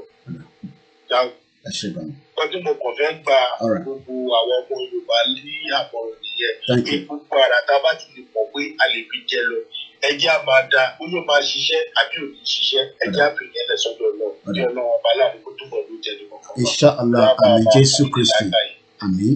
Ẹ ṣé gan ni bàbá wa, thank you very much. Mo rí bẹ́ẹ̀ ìyá mi gbé mi lékè, bẹ́ẹ̀ ni mo kí gbogbo ìyá wa, mo kí gbogbo ẹ̀yin pásítọ̀ tí àjọ ń bẹ lórí ètò yìí. Mo kí gbogbo ẹ̀yin olólùfẹ́ wa ní ilẹ̀ káàárọ̀ òjíire, ní Èkìtì, ní Kogi, ní Kwara, ní Ondo, ní Ọ̀ṣun state, ní Ọ̀yọ́ state, ní Lagos state. A ń bá yàn kankan jà pé nítorí pé wọ́n fẹ́ ṣe Yorùbá nation, àwa ń bínú sí wọn. Ọ̀rọ̀ yẹn ò yé wọn dáadáa ni. Bó bá kú nísìnyí, ṣé Nàìjíríà náà ló fẹ́ fi sílẹ̀ fún generation tó ń bọ̀? Ìyẹn làwọn wà concerned about. We are more concerned about the future than what is happening right here in this current world. Because 100 years from now, everybody will die. Every single one of us. It doesn't matter wherever you are. So that is one thing I want us to always remember. You can also add your voice as well. I'm still taking calls maybe for another half an hour. But like I always say, gbogbo wa ni ọmọ jagunjagun. Gbogbo wa la ní nǹkan kan tó wá instinct lára wa tó fi ń pè wá ní ìran ọmọ aládé nìyẹn. And we must not back down. We must not give up. And we must continue to put all the effort, from donation to Yoruba Trust Fund to the short term that we are doing as well. KOKORO, as we all know, was killed. And we must have judgment for that as well. So I'm also trying to return some of the calls that I've watched here and I've seen here. Hopefully they are still on the seat watching us as well. From wherever you are around the world, let us tell them that the Yoruba are ready to go. Hello, caller. Ẹ bá mute background lẹ́sẹ̀kẹsẹ̀. Tí bá ti pè yí bẹ́ẹ̀, ẹ mute background sir. Ẹ bá slow ẹ̀ pátápátá completely. Mo ti kúrò bẹ́ẹ̀. God bless you. Ẹ kú iṣẹ́. Olúwa wà pẹ̀lú yín. Àmín Jésù. Mo dúpẹ́ lọ́wọ́ Ọlọ́run fún gbogbo akitiyan yín kò dẹ̀ ní bàjẹ́ lágbára Jésù. Àmín. Nǹkan tí mo kàn fẹ́ sọ fún yín ni pé ṣé ẹni problem káwa Yorùbá ní kì í ṣe àwọn tó wà nílé nìkan. Àwa tá a jẹ́ professional tá a wà abroad. A ní big problem. Okay, I'm telling you the truth. Mo ti wà ń lo is over 50. Mo ní problem wa abroad kọ̀ọ̀kan ló wà. Ọmọ tí wọ́n mú lẹ́rú tó rò pé òun gbádùn tó mọ̀ pé oko ẹrú lòun wà. Ta ló lè kíyà nínú gbogbo wa láti lọlé lọ ṣe nǹkan? Mo délé ní 1983. Mo fẹ́ dá nǹkan sílẹ̀. Wọ́n tí ì bá forúkọ aláàjì sí. Ọjọ́ yẹn mo rí ìlú padà. Ẹ̀yin ọmọ Ọlọ́run á wà lẹ́yìn yín. Ẹ máa gbà yóò. Ọlọ́run tẹ̀ máa tì í lẹ́yìn. Ẹni tó bá fi burúkú wò ní pátápátá. Òun náà lọ máa fọ́ lójú pátápátá. Àmín Jésù, inshallah. Because gbogbo ọmọ tá ì ṣe Ọlọ́run wà lẹ́yìn ẹ má bẹ̀rù. Ẹ̀yin ní ká ẹ dìde. Dàbí ẹ̀jù nídìí láti yọjú. Ṣùgbọ́n pẹ̀lú àdúrà. Pẹ̀lú agbára Ọlọ́run àṣẹ Ọlọ́run. Ó di dandan. Ògo Ọlọ́run dìde. Kò sẹ́ni ẹni tó bá ní tara wọn ní kejì olóṣìṣẹ́ tẹ̀yìn ṣe. Think of the future of the young ones.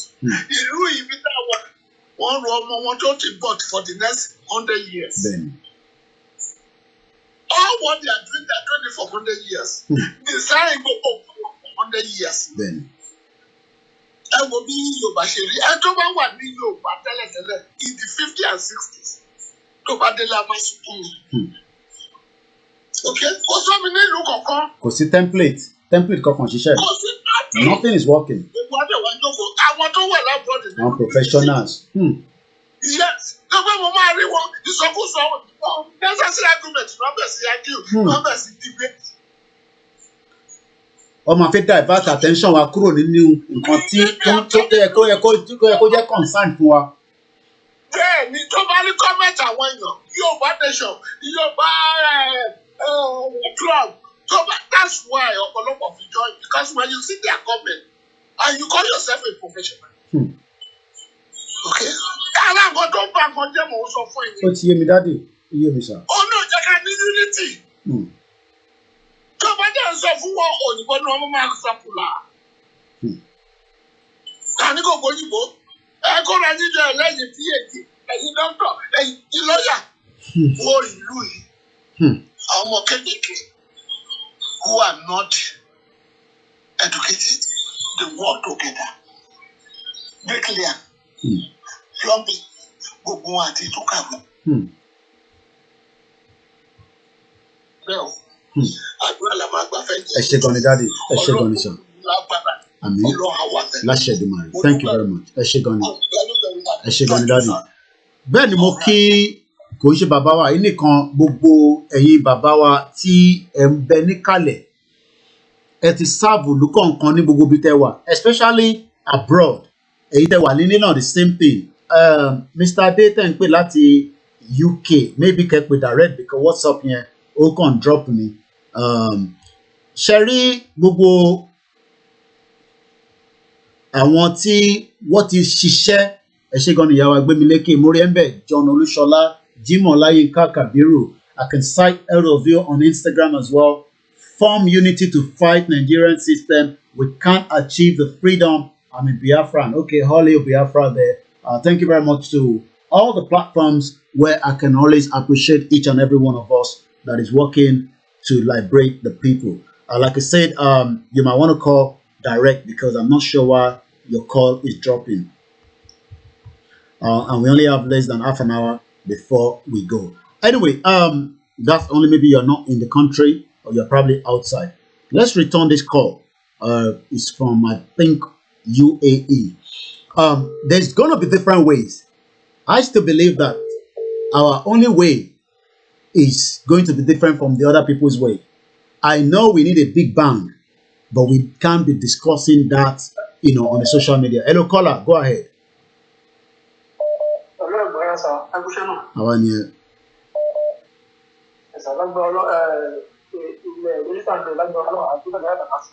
There's no doubt about that. Nǹkan tí mi kàn fẹ́ sọ ní ọ̀rọ̀ tó wà lẹ́yìn ní fún mi. Ṣẹ́rí nǹkan kan ló máa trigger nǹkan kan. Now for example now, Mayegun lórí platform tiẹ̀ ó ti ń ṣàwọn kankan. Ní ọ̀rọ̀ ìgbé káwọn other platform náà kọ́ dúró. Everybody should keep doing one thing for the other. Ṣọ́ọ̀ mi yín sàn. So àwọn òbí ẹ̀yìn náà fẹ́ gbé ẹ̀yìn náà yẹ gbé. Nǹkan ló máa trigger nǹkan kan ó máa lè gbé sí from one thing to the other. Ó ṣe máa lọ nìyẹn. Kátó fọ̀ àìgbókè everything ó ti di grass box. Amadé bí táà ń lọ. Agbára náà. Ṣé kò tí mo sọ yé yín? Ó yé mi. Because ìyẹn ìgbà mi ṣé ní ibi tí mo ti ń rìn even gan kí n tó mọ bó ṣe the system of government kí n tó mọ pé mo kọ̀ dé pé mo kọ̀ wà ní plane lásán mo fẹ́ bọ́lẹ̀ mo kọ̀ pé wọ́n ti bá yọ wájẹ́ Nàìjíríà. Mi tí mo fẹ́ bí ṣe ń lọ bí báyìí o. Mo mọ̀ pé àná ló ṣe báyìí báyìí pẹ̀lú Ọlọ́run wọ́n ti bá yọ wájẹ́ Nàìjíríà. Àti mo yẹ kí wọ́n wọnú system wọn níbi ìbàdàn wow ṣẹ́rí our far behind 100 years far behind gidi gan ni mo sọ fún yín o lóòótọ́ ló gbé abẹ́kẹ́lẹ́. Yeah, we are behind. Yeah, there's no doubt about that. I believe that as well. We are far behind. Ẹ wo kọ́lọ́ ń ṣàánú wa ni o. Kọ́lọ́ ń ṣàánú wa lẹ́jọ́ àwọn tí a bá lè encourage. And táyì táwa yìí sí táyì agbọ́dọ̀ máa rí ìṣòwò gidi ni. Báwo lọ ṣe náwó, báwo lọ ṣe gbá, báwo lọ ṣe ṣàkóso sí kó tó jẹ́lẹ̀. Ìwọ́n tó bá ní sílẹ̀. Bẹ́ẹ̀ni. Tó bá bọ́yọ̀ náà yẹn fi yẹn lẹ̀ bọ́. Bẹ́ẹ̀ni. Most important ni pé èèyàn rí nǹkan tó fi ṣe. Definitely. Ọ̀pọ̀ ṣe náà yẹn fi yẹn lẹ̀. Definitely. Ká ti dé ibi táà lọ lọ́wọ́ important. Everybody ṣe náà. Imagine wọ́n ìbáyẹn sì máa sọ pé máa fọ́ ọ̀dẹ̀ máa ṣe bá. Lóòótọ́ náà bá ṣe owó yẹn sí náírà ilẹ̀ máa fún ni. It's not a Sherry mistake again correct ibẹ̀ yẹn. Sherry mistake kan tí gbogbo àti ṣe for a very long time yẹn. I've done the same thing, but mo ṣe cleaning, mo ṣe kitchen porter, mo ṣe whatever, and we were always looking at the value of the money. But what we have done is we've devalued ourselves as the people. àti devalue ara wa, not the money. Because ọ̀rọ̀ pé owó yẹn fún wa ní big naira nílé, àti devalue ara wa gẹ́gẹ́ bí the ethnic group. Yes. Recently níbi iṣẹ́ tí mo ti ní iṣẹ́ mo ṣe jẹ́ kó máa mọ̀ pé ẹ kò lè máa kiss mẹ́rin o. Tí bá everybody bá tẹ̀lé fún mi, mo máa lọ bá ẹni tó ní company direct. Máa wọnú ọ́fíìsì àwọn ọmọ ìbò bẹ́ẹ̀ bí wọ́n ti wá yà wẹ̀. Ọmọ òkè bá rí ẹ kò lè máa kiss mẹ́rin o now. Simply because wọ́n láti Africa. Okay. You understand? So nǹkan tó máa lọ pé ẹjọ́ tó yọ náà àwọn tó bá ń gbọ́ wa táyì yìí àwọn ìgbésẹ̀ tó bá lè gbé àfinú kan ṣe gbogbo ẹ̀. Gbogbo ló máa dúdú àkọ́kọ́ ló máa lè ẹjọ́ tó sọ náà Ọlọ́run wà lọ́wọ́ àdílẹ̀ lẹ́gbẹ̀ẹ́. Àmín, ẹ ṣé gan ni. Mo appreciate gbogbo ẹ̀yin olólùfẹ́ wa tí ẹ̀ ń pè wá jákèjákè gbogbo àgbáyé. Lẹ́ẹ̀kan sí mo appreciate gbogbo ẹ̀yin wòlíì pátápátá, gbogbo wòlíì ní kékeré ni lágbàlagbà ni à appreciate hello caller. Hello sir, ẹ káàsán alàgbà Koiki. Ẹ káàbọ̀ sir. May the Almighty Father be with you and honor you. Amen. Kò ní lẹ́yìn lágbára ọ̀ká àgọ́ ayé òní rí ibi tí lágbára Jésù. Àmín Jésù Kristi.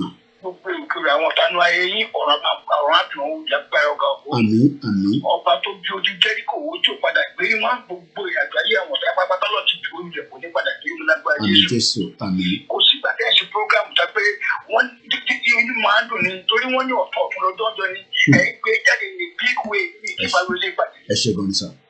Ọgbọ́n àmọ́ àti ọjọ́lọ́lẹ́dógún fún kò ní gbàjẹ́ lágbára ọ̀gá àwọn ọmọ ayé ìlú ìgbésẹ̀ lágbára Jésù. Ẹ sọ̀rọ̀ kan lẹ́ẹ̀kan pa pé kí fún kinní kan pé gbogbo ohun wà nínú mo ṣe páàkì mi ò gbọ́ dáadáa pé kinní kan bẹ́ẹ̀ ni kò yé mi. So mo dẹ̀ gbọ́ pé ní woman kan ti ṣẹ́tù kinní kan lórí ẹ̀ but nǹkan mo sáré kò kì í ṣe. Ok, ọ̀rọ̀ ẹ rephrase ẹ̀ kí n lè pick ibẹ̀ yẹn dáadáa padà. Wọ́n ní ẹni pé kinní kan nẹ́tíwọ̀kì kan ẹni pé ẹ̀lú mọ́ ẹni kan lè ṣe for $8. Mo ń ṣàlàyé pé owó tá à ń ná lórí media which everybody knows. So ẹ mọ̀ pé screen mi tẹ̀ ń wò nísìn ní as at last week ó máa ń ṣe òkìní kan tó ń pè ní explain owó ní software tí mò ń lò but mo ní láti san $8 kọ́kọ́ fi yọ kíní yẹn nìkan kúrò every month ẹni máa san.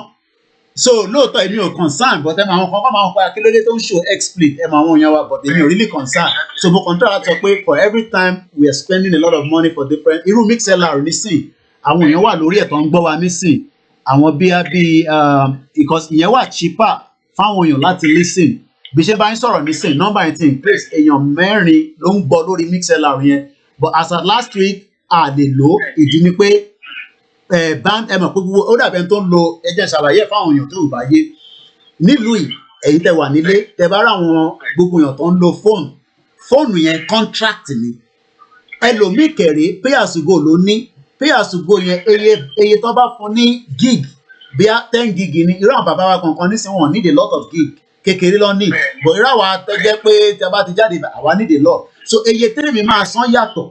So ìlú yìí náà kò ń ṣe pé free gbogbo software tá a fi ń ṣiṣẹ́ yìí kò ń ṣe free but tá a bá ní ẹ̀nà owó tó ń wọlé a máa fi kanlẹ̀ fún kan ní àbí bẹ́ẹ̀ kọ́ ṣé mo ní tan gáàsì sí ilé nísìnyí máa nítorí pé káwọn èèyàn gbọ́ mixlr so n tí mo fi sọ pé káwọn èèyàn support so that ká lè máa ríṣẹ́ yẹn ṣe so ìyẹn làlàyé yẹn.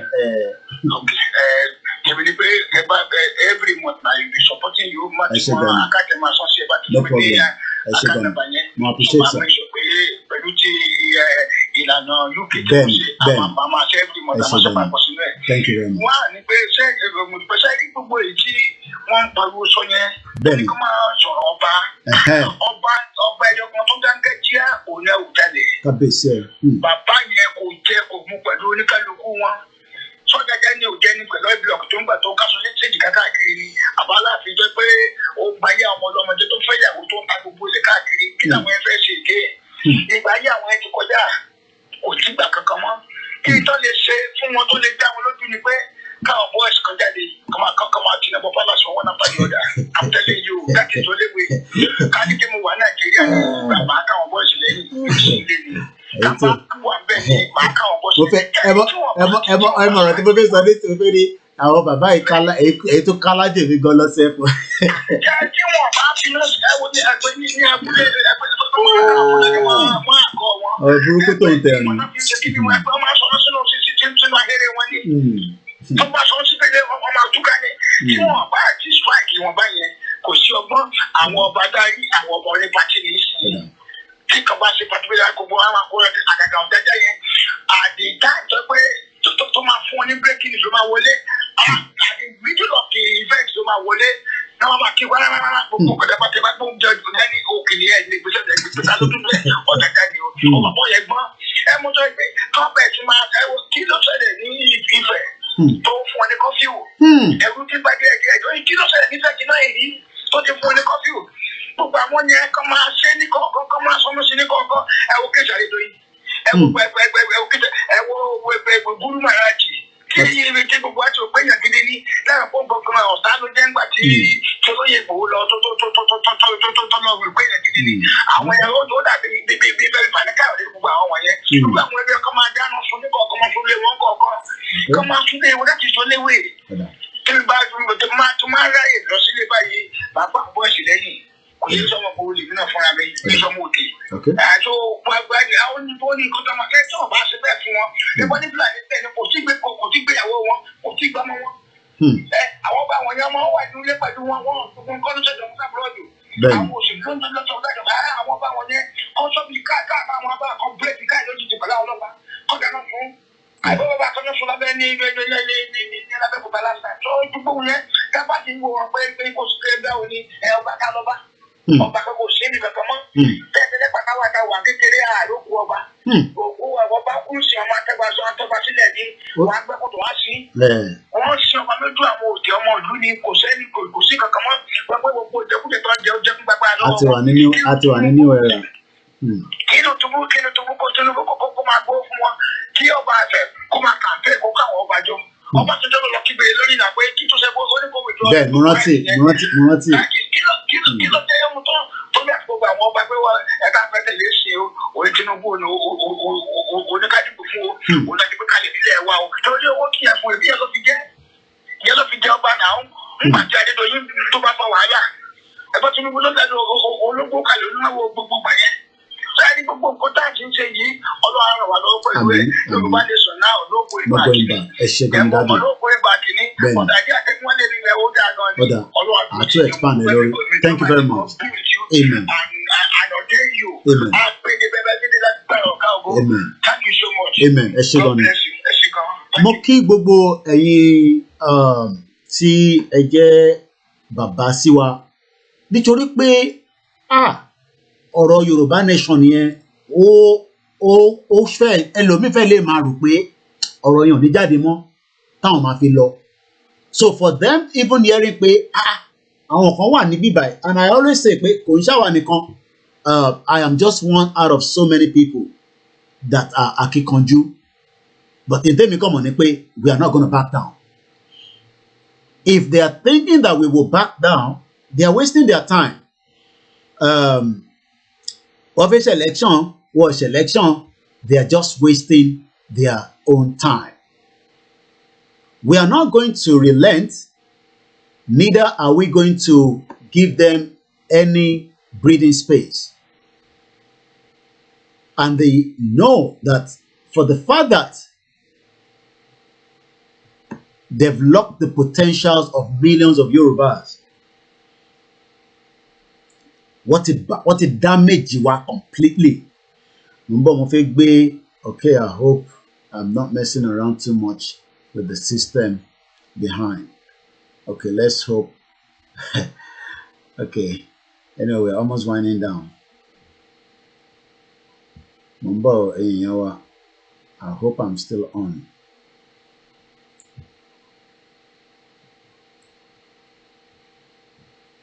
Once again, we appreciate every single one of you.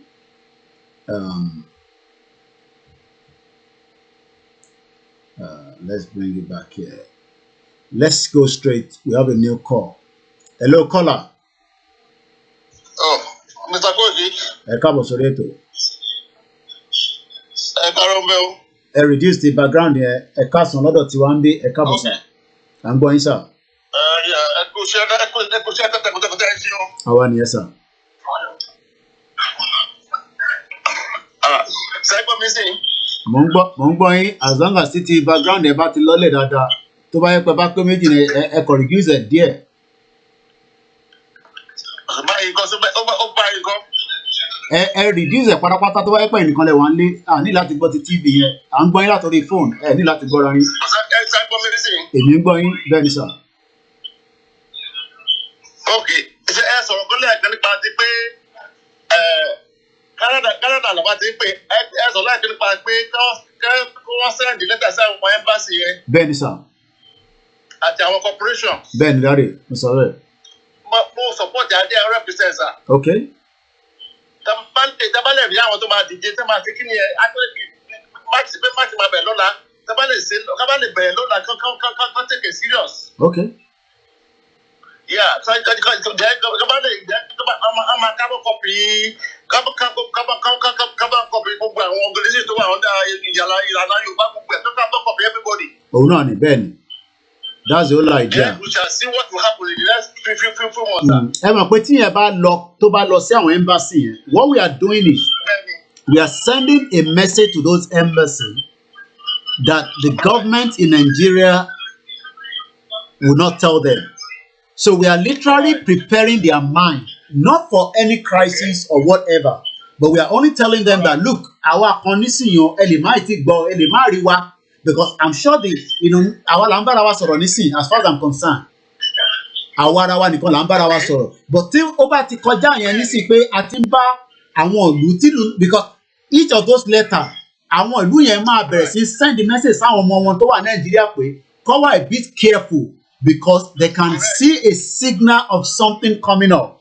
We don't know when. It could be 2 years from now, 5 years from now, next month, 3 months. One map at the Marira on letter because I want you Canadian, they about to get citizenship. One must send letters in the Bawa Nigeria or the Buffalo Nigeria.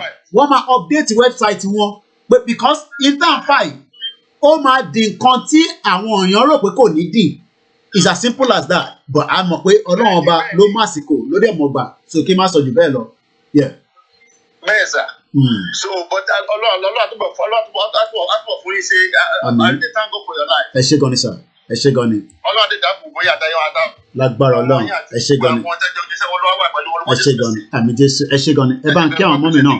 Ẹ ṣé gan ni. Mo kí gbogbo ẹ̀yin grandma wa tí ẹ̀ ń gbọ́ wa is almost 5 minutes to 4 in UK. Like I said, we are just the messenger. Kokoro nìyẹn. Wọ́n gé orí ẹ̀. Imagine ẹni tẹ́ ń wò yìí. Èèyàn kan nílẹ̀ Yorùbá. Ó dẹ̀ náà òun disagree pẹ̀lú nǹkan tí bí aṣọ tó wọ̀ ni.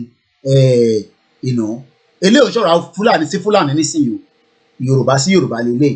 Eléyìí ti yàtọ̀ sí Fúlàní tó wá àtàkì Ìgbòho mọ́lé tó fi pa Ìgbòho sínú ilé tí Ọlọ́run ọba fún wọn ṣe because it could have been something else. Ọlọ́run ọba ni ó fún Ìgbòho ní protection níjọ́ tó wá ka mọ́lé. Ó dẹ̀ sọ ó ní Ọlọ́run ni. Tẹ́ bá dẹ̀ gbọ́ tí Ìgbòho bá ń sọ̀rọ̀ ìyẹn bàbá wa ti Sunday Adéyẹmọ Ìgbòho ṣá. Àwọn kan ní kí n máa bá wọn fi ìmọ́lẹ̀ Yorùbá sí i. Ẹ rí i pé ìgbà tó wá yẹn for the fact that pé àwa ta gbọ́ ìgbà tí Lady K wà live for that period of 8 minutes tí ẹ dẹ̀ wo sound nǹkan tó ń wọnú ilé ta ló lè sọ pé Ìgbòho máa survive ẹ̀? Nobody. I'm sure some of you thought it's gone. Apart from some of us that have the information that Igboho escaped that day. Ọjọ́ burúkú là ń sọ yẹn. It's a day that will be remembered in the history of Yoruba. The 1st of July. We must have to remember that day. It's a very, very, it's a day that there's no doubt. Igboho sọ pé Ọlọ́run ọba ló yọ òun kò ní Ọlọ́run kan kò ní ó ní Ọlọ́run ọba ló yọ òun because tí wọ́n bá dáwà sọ pé Kí ló dé tó jẹ́ pé Ìgbòho la máa ń pariwo ẹ̀ lójoojúmọ́ kí ló dé? Give us your own reason so that we can also do the same thing. So if we spend any X amount of money for him, if we take time to discuss and talk about him, not because of our own relationship with him, it's because he has the heart. Ṣé mo pé gbogbo time tó bẹ̀rẹ̀ Yorùbá nation, he sacrificed a lot apart from pé kó tó di pé wọ́n mú yìí. Ẹ mọ̀ pé ìtagbédání nísìn, àwa tá tẹ̀ tó Ìgbòho, we have literally left a lot of things that we love to do. Because the last thing you want to say is, Koiki, wọ́n ní rántí pé Koiki náà ní life. Ẹ mọ̀ pé nísìn everybody believe that ọmọ ìwọ tó ń ṣe gbọ̀gbọ̀ tó jẹ́ pé wọ́n ní forefront Yorùbá nation, àgbọ̀dọ̀ rí ẹ níbẹ̀ yẹn, you don't understand.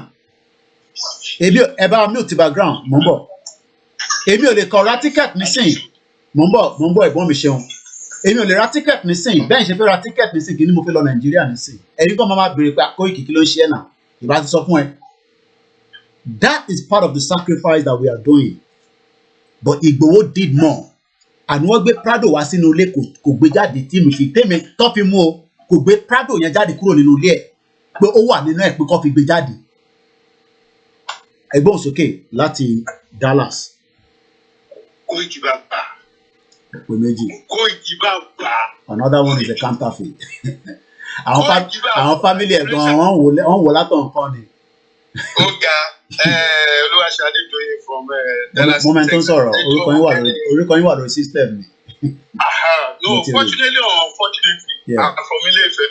Okay. But èmi ò bí ìtọ́mọ́ family Adédoyin tó pààyàn yẹn o.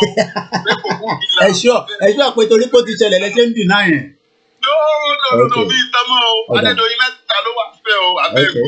I had to call my father self to ask him that what is happening o. Mi ìmọ̀rí o, that by the side. Now, ìkejì ni pé, sometimes when we think about the people left at home, especially the young people, ó máa ń dùn yàn gan pé àwọn people yìí wọ́n mọ̀ pé wọ́n ti báyé àwọn ọmọ jẹ́ jìnnà. And I was at the meeting the other time that what's the name of this meeting that pẹ̀lú àwọn bàbá àròpọ̀ rẹ̀ everybody wà there, you were there also. Okay. Dr. Aliu. Okay, town hall meeting. Town hall meeting, yeah. And Dr. Aliu was like, kini yẹn, a máa gbá ní kini ni. I laughed. Yeah, these things, they are easier said than done. But mo pé ọ̀rọ̀ Ukraine àti Russia ó máa fún wa ní topic kan tí wọ́n wá ṣe analysis lé lórí nígbà míì nìyẹn. A máa pè kí la rí kí la gain níbẹ̀ kí ni nǹkan ta rí níbẹ̀. We just need to. Now you realize that you are on your own ni o. Ọmọ wọ́n ló máa jìjà òmìnira fún rẹ o. No Western nation is coming to deliver you. You got to deliver yourself. America gan yọ jìgá lẹ́sẹ̀ wọn ni. Ọmọ bó ṣe wà nìyẹn o. America náà fún lówó bọ̀ káwọn máa wọ wọ́n náà ń pray lọ́wọ́. Ukraine dẹ̀ sọ pé àwọn fẹ́. Ṣé wàá pé analysis yẹn má bínú ẹ̀gbọ́n Mr. Ṣeun. Ṣé wàá pé analysis yẹn àwa a mọ̀ pé Elédùmarè Ọlọ́run ọba nǹkan kan. But lọ́kàn ara wa ẹ jẹ́ ká máa prepare pé àwa la máa kọ́kọ́ activate kí àwọn angels tó wá ṣe ààbò lé wa lórí. Àwọn Ukraine they are holding back even as much as Russia is a heavy force. Regardless of which side you are, I mean, so go ahead. Now, the only challenge that we have, if we want to face reality, our the Yoruba elites and politicians. Okay. Ṣé láwọn Hausa yìí, ṣé rí kíní kan máa ń dùn mí? Àwọn bàbá yẹn àti gbogbo wọn, àwọn analyst yẹn tó máa ń sọ, àwọn Fúlàní wọ́n ti ra gbogbo wọ́n máa pa wá ní o. Ṣé dídírí ṣé wọ́n kàn wá wọ́n kàn pa gbogbo wa? Àtàwọn akẹ́kọ̀ọ́ tó kẹ̀ wọ́n lè pọ̀ gbogbo wọ́n lè pa wá. Àbí I just don't get it o. Ṣé àkàmọ́ wọn kàn. A máa fò dọ́wọ́ wa. Koiki, look at what happened in Kenya too. Wọ́n ní Fúlàní wá, Fúlàní pa àwọn ó gé wọn lórí ẹgbàá wa ó kìíní kan. kìnìkan. And one man called in one of the program. Ó sọ pé ṣé ọ̀jẹ̀ ní yín ni ká láwọn lọ́wọ́ o, ká àwọn tó wà ní kìíní kí wọ́n jọ kí wọ́n ẹ̀pọ̀ àwọn o. Ṣé dìdìrì ní yín ni èèyàn wá sílùú yín ó wá pa yín? Lè wọ́n lè rólẹ̀ lè ṣe kankan bóró lè máa gbé bí kankan lè máa ṣe kẹ́tì ẹ̀ já wọn láyà lọ sọ fọlọ́pàá. Sáwọn sọ fọlọ́pàá nígbà tó fẹ́ gé orí yín. Nígbà wọn bá pa gbogbo orí yín á pé ẹ máa dìde. Resistance ni. Jẹ́ sọ fún àwọn politicians yẹn lọ́ọ́ bá bẹ̀rẹ̀ sí lọ́ọ́ bá dìde lẹ́nìí tí yóò ti bá dìde lẹ́nìí ọmọ in 1 week 2 weeks time a máa declare Yorùbá nation. Lọ́ọ́ bá dìde lẹ́nìí gbogbo àwọn politicians yẹn àwọn gangan ni wọ́n collaborate pẹ̀lú àwọn slave master yìí tí wọ́n ń lò wọ́n. Are you getting my point? Yeah, I'm getting. Well, unfortunately for them, they don't know that all these things is for them. Èmi máa ń sọ what do I have in Nigeria? Even gbogbo àwọn properties mo ní Nigeria kò lè gan tó kàn mí bẹ́ẹ̀. Àwọn yẹn wà bẹ́ẹ̀ ni ọmọ bó ṣe 1,000 years. I no dey go back to that place now. Ìyẹn náà la ṣe sáré because a lot of people tó wà outside can easily say you know what just F word kí ló kàn yàn pẹ̀lú Nàìjíríà. Àwọn èèyàn mọ̀ pé èèyàn lè lọ ra lẹ́sẹ̀ anywhere in the world kó máa gbáyé kó tó máa gbáyé mi. Anywhere. Tó máa gbádùn ayé ẹ̀. It's just that ọmọ tá a ṣáà ń bí ọmọ èèyàn ti ẹ̀ nígbà ilé mi rè I can go at any time that's just it. Ẹ̀yin yóò ti mú fọlọ́ọ̀bẹ ní ẹ dìde gbogbo ilé tẹ́ ń tẹ̀lé Tinubu yìí ẹ dìde mú fọlọ́ọ̀bẹ yìí. Iṣẹ́ pọ̀ fún yín. Sẹ́mi pé gbogbo countries of the world tá a bá gba Yorùbá nation mu countries of the world. Yorùbá nation gbogbo àwọn Yorùbá máa ń lọ. To every country there will be like 10-12 teams. Ilé máa ṣe there will be industries. Gbogbo port wa airport wa yìí lè máa ṣiṣẹ́ ń bẹ̀. Òun náà nìkan tí mò ń show níbẹ̀ lẹ́ẹ̀kan kìíní kan tí mo document kan tí mo rán show lẹ́gbẹ̀ẹ́. Opportunity máa sùn rẹpẹtẹ ni. Opportunity máa sùn rẹpẹtẹ. Mo fọdọ̀ bẹ̀ yẹn dìde. Our people you want their families are not in Nigeria. I see them around. Go to Washington, go to Chicago, go to Atlanta, Georgia. Àwọn family go back there. Ọmọ rẹ̀ ìyàwó kìíní. Wọ́n dẹ̀ ìgbádùn gidi. Ayé gidi ló ń jẹ. Ayé gidi. No. Hold on. Quick. You know why they don't want that country to break? You know why? Ayé gidi. Nigeria yẹn o ní business center wọn. Òun ni o. Sorry for the people máa kọ́ ọmọ ẹ̀. Àwọn ọmọ àti àwọn. Ẹ̀rí dínà máa láyè bó ṣe ń káàkiri ni nínú Mercedes badge kíní kan mé badge. So olówó tó fi finance wọn Nàìjíríà ló ti ṣe yẹ. Ọ̀pọ̀lọpọ̀ wọn lé àwọn politicians they can't live anywhere else because. Inú Nàìjíríà làwọn fẹ́ gbé àwọn family wọn nìkan lọ́kọ̀ máa ń gbé síta gbogbo wọn máa ń náà young girls tó ń tọ́jú wọn àwọn tó bá jọ́kùnrin. Owó ọ̀fẹ́ ń bì. Owó ọ̀fẹ́ kẹ̀. Ẹ̀rí tí mo ń lámẹ́ lójoojúmọ́ pé àti káwọn èèyàn support platform wọn kó má yẹ pé tí bá ti lọ bẹ̀rẹ̀ sí ṣiṣẹ́ báyìí dé sí i a máa reduce gbogbo content à ń ṣe ni o. In fact God will help us be proud see àwọn people yìí tẹ̀wé tí sọ́mọ bàbá ẹ̀ tó wà ní channels. Ọ̀kìnbalóye pàdé mi ni. Family kẹ́nà wà ní ìlànà sí ìwà ìmọ̀ ẹ má pariwo ju òun ṣiṣẹ́ tiẹ̀ ní àlè lọ́kùnrin yìí. No, I'm sorry if I said continue. Oye mo kàn sọ ni pé at the end of the day you know every cherry mistake táwọn tó wà nílé understand ni pé ẹ jẹ́ kájọ share time yẹn cherry ẹ̀gbọ́n mi mistake táwọn tó wà nílé understand ni pé àwa mọ̀ pé àwọn kan wà nù wọn tó enjoy based on the ṣé mo pọ́nrọ̀ NNPC bàbá fraud gidi ni. Ṣé ní gbogbo àwọn tó máa ń sọ pé I dey do oil and gas kìíní kan bá 419 gidi ní platform yẹn I'm sure pé àwọn bàbá mi kankan nísìn but àwọn ní bọ̀bọ̀ ọpọlọ ìbọ̀bọ̀ ẹ̀ tó tún gbọ́rọ̀ lọ mọ tó ń pè ní scam ṣé mo kọ́rọ̀ ìjà tó ń jà nísìn Nigerian government sọ fún wa pé epo máa wà delay how can we a máa kọ́kọ́ mú epo jáde láti ilẹ̀ kò make sense àwa ṣe gbé lọ sí ìlú míì wọ́n wá refine ẹ̀ wọ́n wá náà ń dá padà. Bàbá 419 wọ́n dẹ̀ ti kíní ẹ̀dẹ̀ ti ń lọ ti pẹ́ tó ń sọ̀rọ̀ àná tó ń sọ̀rọ̀ èní. It will now be so costly that you still have to subsidize it. Màmá tó bí mi lọ́mọ she was a secretary with Mobiloid. Màmá tó bí mi lọ́mọ mo tẹ̀rí lórí platform náà kó busy lẹ́nu mo tẹ̀rí break light ẹ̀. mobile oil secretary àwọn secretary tó yẹ pé typewriter ló máa fi ń kọ̀ọ̀kan mo sì máa ń sọ́dọ̀ la mo sì mi máa ń correct English mi tí bá type nǹkan kan sórí Facebook ní kí n lọ correct ẹ̀ ọmọ mélòó nísìn ló wà ní yunifásitì Nàìjíríà nísìn ló lè sọ òyìnbó kan tó lè gbó tẹ̀fí kọ́ síta káde wá sọ pé kò gbọ́ Yorùbá kò gbọ́ Ìgbò kò gbọ́ Yorùbá ṣé mọ̀ pé as at that time wọ́n sọ̀rọ̀ 1970 because nígbà tó rà nígbà tó bí second born wọn ni màmá mi pull out wọ́n bẹ mọ́ sí mi pé kó wá lọ Vienna don't come this side stay there wọ́n bẹ màmá mi kó lọ sí Vienna ó náà wọ́n lọ but kí ni mo fẹ́ fà wọ́n bẹ̀ ni pé wọ́n sọ story kan fún mi nígbà yẹn mo máa jẹ òkùnkùn gbọ́ what do you want stay there olójú gbogbo wọ́n ní iye ẹ̀kan Haúsá kan dẹ̀ wà ọ̀gá ni bàbá mi ó náà fẹ́ kọ́ ilé nígbà yẹn ni mo ń sọ ní 1976 around 1976 mọ̀ sí ní owó tó fi wá gbà ó wá ń bí pé inú bọ́lá ti máa yọ owó yìí ẹ ó ní kọ́ yọ nínú system yẹn ó wá sọ fún pé ní táwọn lè ṣe ni pé àwọn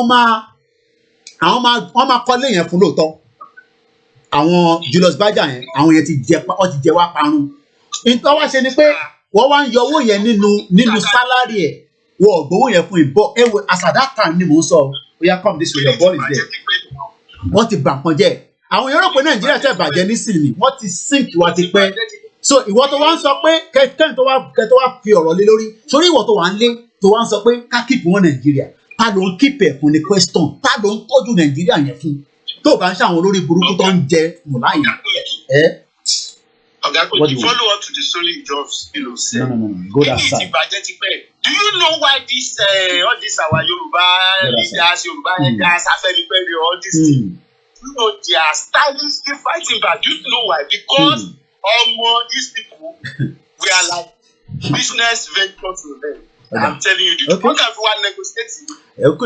Ó kù díẹ̀ ṣẹ́rí first shutdown yẹn àwọn èèyàn rò pé nǹkan tí yàn máa announce lórí social media ni ó máa ìrọ́pù rẹ̀ ṣẹ́rí àwọn tó jẹ́ ọmọ Nàìjíríà gan ṣe tó support Yorùbá nation lọ́kàn máa dá wàhálà yẹn sílẹ̀ ẹ̀kọ́ máa gbọ́ gbogbo kí ló ń ṣẹlẹ̀ àwọn ti dé náà nìyẹn tó bá dẹ̀ ti dé everybody ṣe kí ni ká bá wọn fọwọ́ kun ká expand it any single advantage nísìn a máa expand it ni whether àwa ni o àwọn ni o it doesn't matter so bó ṣe máa rí nìyẹn. Finally, let's be truthful. Sharing in Nigeria, like I always said, I used the first 4 decades of my life. I used it in that country. There's a cloud of bondage on that nation. Sharing in about one day, one month ago, sharing like by you. Today, I don't see that a lot of the poor in the country and come to people who want to like bẹ́ẹ̀ni ìwọ̀nba ló máa ṣe tó bá tẹ̀ ń lọ mọ́ṣáláṣí tó ń ṣàṣàlátù gan ìwọ̀nba ni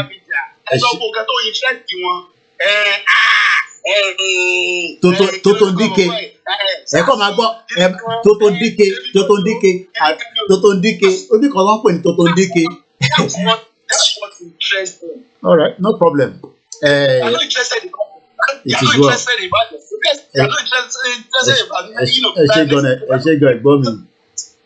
Thank you very much.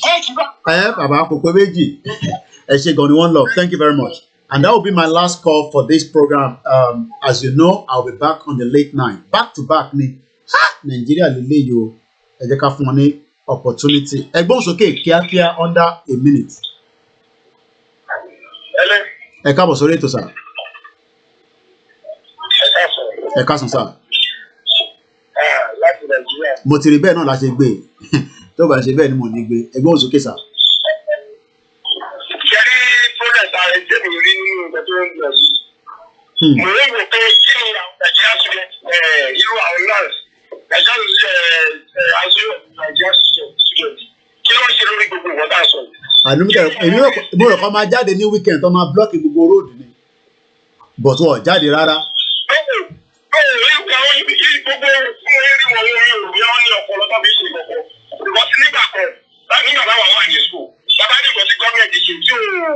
Ẹ máa fọ́n sí gbòòrò ni bẹ́ẹ̀ ni wọ́n ní wọ́n fẹ́ kí Buhari pa àwọn tán ìyẹn lọ́ ṣe ń pull back.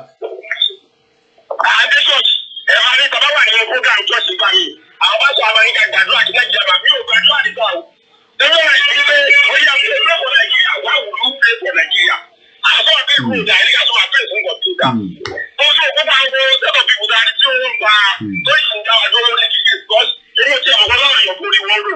So bóyá bàbá túbọ̀ karamọ́ gbogbo àgbáyéṣì gbogbo yìí bóyá bẹ́ẹ̀ làwọn lè ṣiṣẹ́. Lágbára lọ́run ẹ ṣé gan ni no problem ẹ ṣé gan ni. Mo kí gbogbo ẹ̀yin olólùfẹ́ wa ẹ má bínú torí àsìkò ànígbà ìpè kankan mọ́. I'm just going to close the conversation now. Mo kàn ka comment kan nísìn bọ́ mo ní kà síta. Ṣé rí like I say, we will fight these ourselves whichever way. Tó bá fẹ́ wo ṣorí tó ń wò lẹ́yìn mi yẹn hotel kan ní Singapore. If you want us to have development to that standard, àwa la máa fight fúnra wa. But we are not going to fight with tissue paper. We will fight with having enough reserve to take us away from that contraction. Some say we will do other ways. I say we should go and prepare ourselves. We will deal with ourselves within the Yoruba land. And that is something that anybody can quote me anywhere. Whether you call me privately or you could I know group come with Saucy Ben, my son, when Timon solo the program live, you know, coming for the WhatsApp group. Everybody knows that. I used to work for the cartel. Okay. So the big player in Nigeria will fight back with us so that they can make sure that a Yoruba nation does not extract out of Nigeria. But our lama stop it.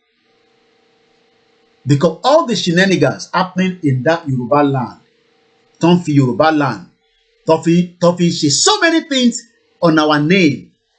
We have to stop it. KOKORO panisi, right?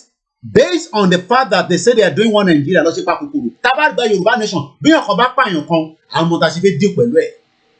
A máa ṣe investigation yẹn to the last person. But ẹ wo KOKORO lọ panisi, wọ́n pààyàn 13 ní ìdí àpẹ̀. Ṣé ilé ayé tẹ́fẹ́ ká máa gbé nìyẹn? Ẹ̀yin wá fẹ́ máa fi yẹn pé ìtorí ẹ̀ wà nínú Nàìjíríà, ẹ fẹ́ fi entrap gbogbo wa sínú ẹ̀. A máa unleash ẹ̀ tó bá dé stage kan. Ẹ lọ kọrúkọ mi sílẹ̀ anywhere. A máa unleash ẹ̀. In tó bá wọn àwọn kan kọ́ gba route mi. But ẹ lè lo Nàìjíríà láti fi depress ọmọ Yorùbá tó wà nínú ẹ̀. That's what they've been doing. All the governors from Sanwó-Olú títí dé òkè wọn, títí dé sàlẹ̀ wọn. Every one of them. Àtàwọn tó wà lábẹ́ wọn. How can a politician have so much power to make decision that a state should have done? So, ẹ kàn máa wọ abáyé pé ẹnu là ń dán lórí social media. Election bọ́ àbí? No problem. Mo sọ fún yín pé ẹnu tẹ náà ń dán yẹn, a kọlura wa gan. Maybe not everybody watching, because not everybody will have the means. But the Ukraine is already giving us the idea pé ọmọ ìlú máa padà lọ sílùú lásìkò yẹn bá tó ni. Àsìkò yẹn báyìí, ó súnmọ́. Èmi dẹ̀ ń bẹ Ọlọ́run pé bí bàbá prophet tó máa ń pè wá, k'Ọlọ́run tètè fẹ́ atẹ́gùn sí. Ṣé tátẹ́gùn bá ti wọnú ẹ̀ báyìí? Ẹ̀kọ́ máa rí pé everywhere máa kọ wá stand still. Ní mọ́ tó ń ṣẹlẹ̀. Ẹ̀kọ́ lè gbọ́ pé Kwara, everywhere we just go stand still. And at the end of the day, more people will come down. More people will come down. They will find their way. Àwọn ọmọ Ukraine tó wà níta, wọ́n ti ń padà lọ sílé láti lọ defend ìlú wọn. Even if they believe that Russia will wipe them off, they are going. Ráwọn obìnrin wọn. Wọ́n náà wọ́n máa defend to the last man standing. So, èrò péré pálá ń ṣe lórí social media pé a kàn ń dẹnu ni, a ní sọ jù bẹ́ẹ̀ lọ. Ẹ̀yin ìyá wa ti ní Kóìkì máa fọ̀rọ̀ sábẹ́ ẹkùn. Ẹ má sọ gbogbo ẹ̀ jáde. àdẹ̀sùn kankan mọ́ àfisábẹ̀kù àní ta fẹ́ lò àní ta fẹ́ lò Nàìjíríà máa pín torí pé kò tí ì dé stage yẹn lẹ ṣe ń rí picture wọ́n ń lọ palace wọ́n ń ṣe party wọ́n ń dágbádá wọ́n ń take picture tẹ́ máa rí ó máa yàtọ̀ hashtag tẹ́ máa lò nígbà yẹn ó máa yàtọ̀ sí hashtag tẹ́ ń lò nísìn àní sọ jù bẹ́ẹ̀ lọ. Igboho Òòṣà mo kí yín bẹ́ẹ̀ ní sókà mo kí emir mo kí gbogbo àwọn Àgbẹ̀kọ̀yà mo kí gbogbo àwọn akíkanjú tó fẹ́ Yorùbá nation kò ń ṣàwọn tó ń fi Yorùbá nation tó fi ń parọ́ fún wa o torí oríṣiríṣi àwọn ẹgbẹ́ ló wà nílẹ̀ Nàìjíríà àti níta tó ń fún wa ní impression pé Yorùbá nation náà là ń ṣe but ní ẹ̀yìn nǹkan míì ló ń ṣe. Yorùbá nation is one language, one culture, one people. We are not Nigerians. And we will tell and prove that anywhere, any day. We are one people, one language, one culture. We don't have to be hostile with our neighbors. Bí bàbá wa Akíntóyè ṣe máa ń sọ. Gbọ́ pé ẹ rò pé in tó wà lọ́wọ́ yín tẹ́ ń pè ní federal òun lẹ fẹ́ fi di Nàìjíríà mú. A máa break it before 2023. Gbogbo tó bá gbà ní. Gbogbo agbára tẹ́ rò pé Nàìjíríà ní. Èbó òun ló ń play out nísìn tẹ́ ń rí ní Russia. Agbára tí Russia ní àwọn ọmọ ìlú sì sọ pé sẹ́ẹ̀ àwọn máa dúró tán fún ìlú wọn. Bó ṣe máa rí náà nìyẹn. Ẹ̀yin tẹ́ wà nílé ẹ lọ máa ṣe top up èyí tí mo sọ fún yín. Ẹ lọ máa top ẹ̀ up bí ṣe máa ń sọ ní gbogbo ìgbà. Ẹ̀yin ẹ má worry nípa ní nǹkankan la ní. Ẹ má worry. The big bang will happen. Big bang lẹ́ ń gbọ́ yẹn. Ẹ mọ̀ bang tẹ́ ń gbọ́ nísìn. Gbogbo àgbáyé ò sinmi báyìí nísìn. But títí wá ó máa yàtọ̀ in the sense that pé wọ́n máa tètè fi parí ẹ̀ torí pé it will become exodus of people all over the place. Àwọn èèyàn máa sá káàkiri. So ẹ má ṣe kinní kan àfẹ́jẹ́ kí nǹkan kan bàjẹ́ o ẹ má rìn gbogbo yẹn fi yẹn sílẹ̀ ẹ wo Ukraine nísìn wọ́n máa build ẹ̀ padà tí gbogbo ẹ̀ bá settle down wọ́n á tún build ẹ̀ padà but olúkálukú wọn máa sọ pé nǹkan tóun stand lé lórí nì ìyẹn náà sọ pé nǹkan tóun stand lé lórí nì stand lé lórí ní Yorùbá nation and we are ready to do everything to get it. Àní sọ jù bẹ́ẹ̀ lọ mo kí gbogbo alẹ́ nǹkan sí ibikíbi tó bá ti ń sọ̀rọ̀ pé ṣọ́ máa jà ẹ máa sọ pé Kóìkì ní yes ìjà la máa fi parí ẹ̀ ìjà la máa fi parí ẹ̀ and some of us are prepared. Going home at that time is not the issue, but we are prepared. Have a very good afternoon and bye for now.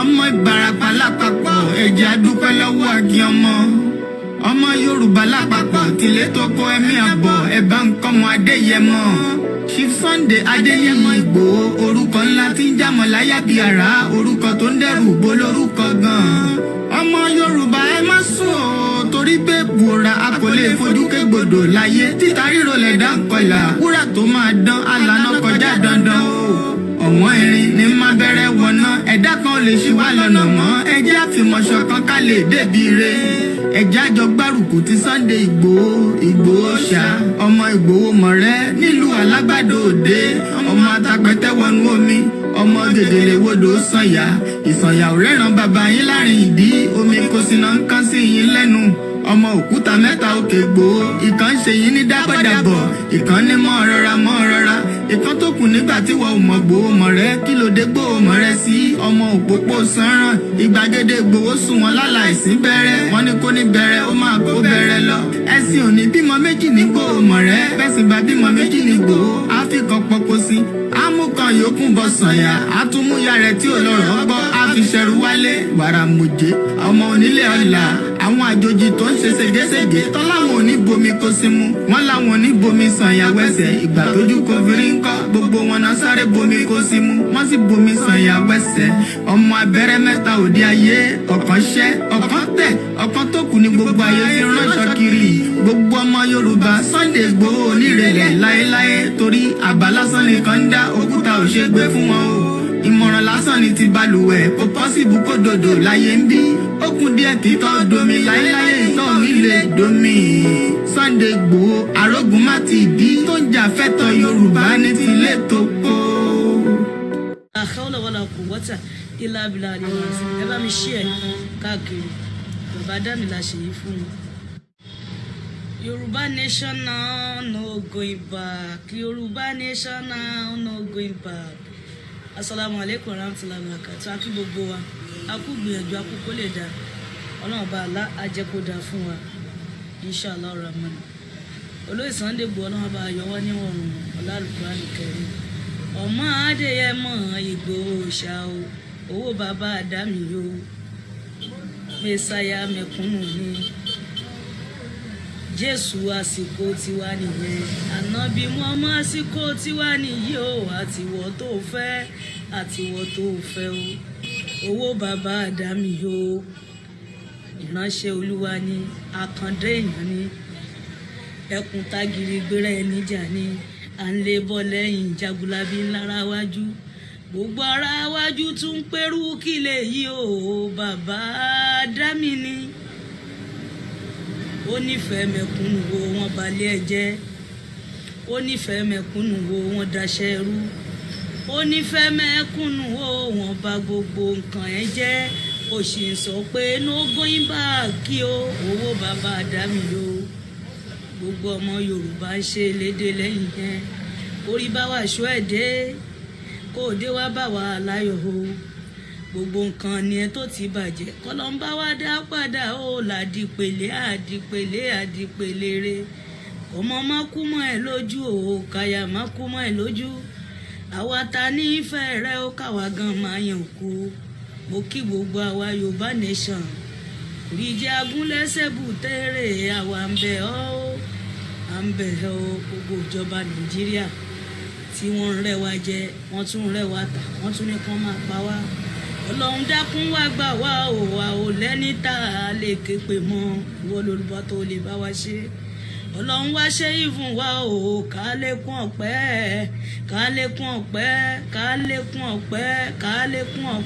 o la hawla wala quwwata illa billahi ẹ bá mi ṣí ẹ káàkiri bàbá Dámì la ṣe yìí fún mi. Kí ló kà? Kí ló wí? Kí ló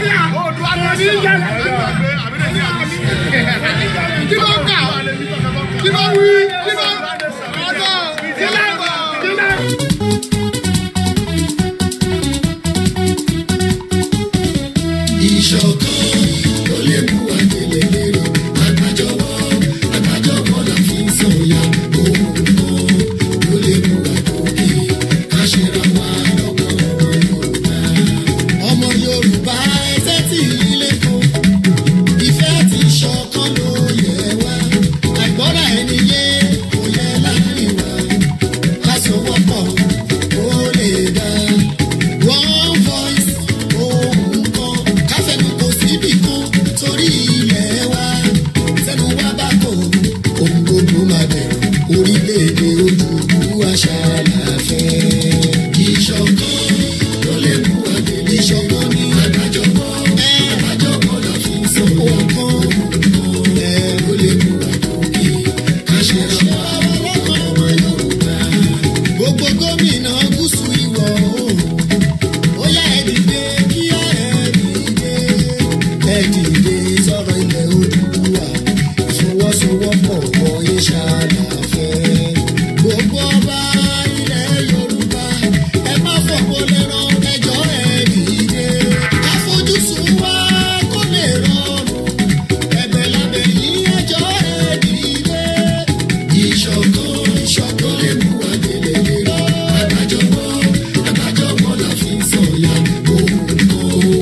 ń ṣe ni. Aláwa di mímú ṣẹ. Oòduà nation tiwa ni o. Aláwa di mímú ṣẹ. Aláwa di mímú ṣẹ.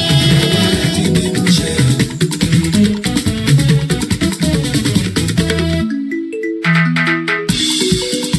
Ṣòwò ẹ̀ o. Oòduà nation mi yeye o. Mi ò gbọ́.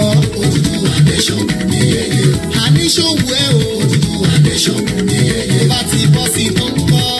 Èmi àdèmájó máa yọ. Èmi àdèmájó máa yọ. Èmi àdèmájó máa yọ. Àwọn ọmọdé sọ pé. Oòduà nation mi yeye o. Àwọn àgbà náà sọ pé. Oòduà nation mi yeye o. Gbogbo ọmọ Yorùbá. Oòduà nation mi yeye o. Gbogbo ọmọ Yorùbá lókè o. Oòduà nation mi yeye o. Wọ́n pariwo kárakára. Oòduà nation mi yeye o. Wọ́n fẹ́ olú. Oòduà nation mi yeye o. Wọ́n ló dẹ̀ tún wà wọ́n yeye. Oòduà nation mi yeye o. Tó bá bọ́ sí tó ń kọ́. Èmi àdèmájó máa yọ. Gbogbo ẹgbẹ́ Yorùbá pátápátá. Èmi àdèmájó máa yọ. Ìyá Oòduà. Oòduà nation mi yeye o. Ìyá Oòduà gbogbo UK ó kí ọdún ẹ̀. Ìbà Gani Adams. Oòduà nation mi yeye o. Ó dẹ̀ wá wù mí yeye. Oòduà nation mi yeye o. Chief Sunday Igboho ló tún sọ pé. Èmi àdèmájó máa yọ. Máa jó mukulumu kẹ̀kẹ́. Èmi àdèmájó máa yọ. Ṣàìní jí kọrinkọrin. Èmi àdèmájó máa yọ. Bàbá lórílẹ̀-èdè Oòduà. Èmi àdèmájó máa yọ.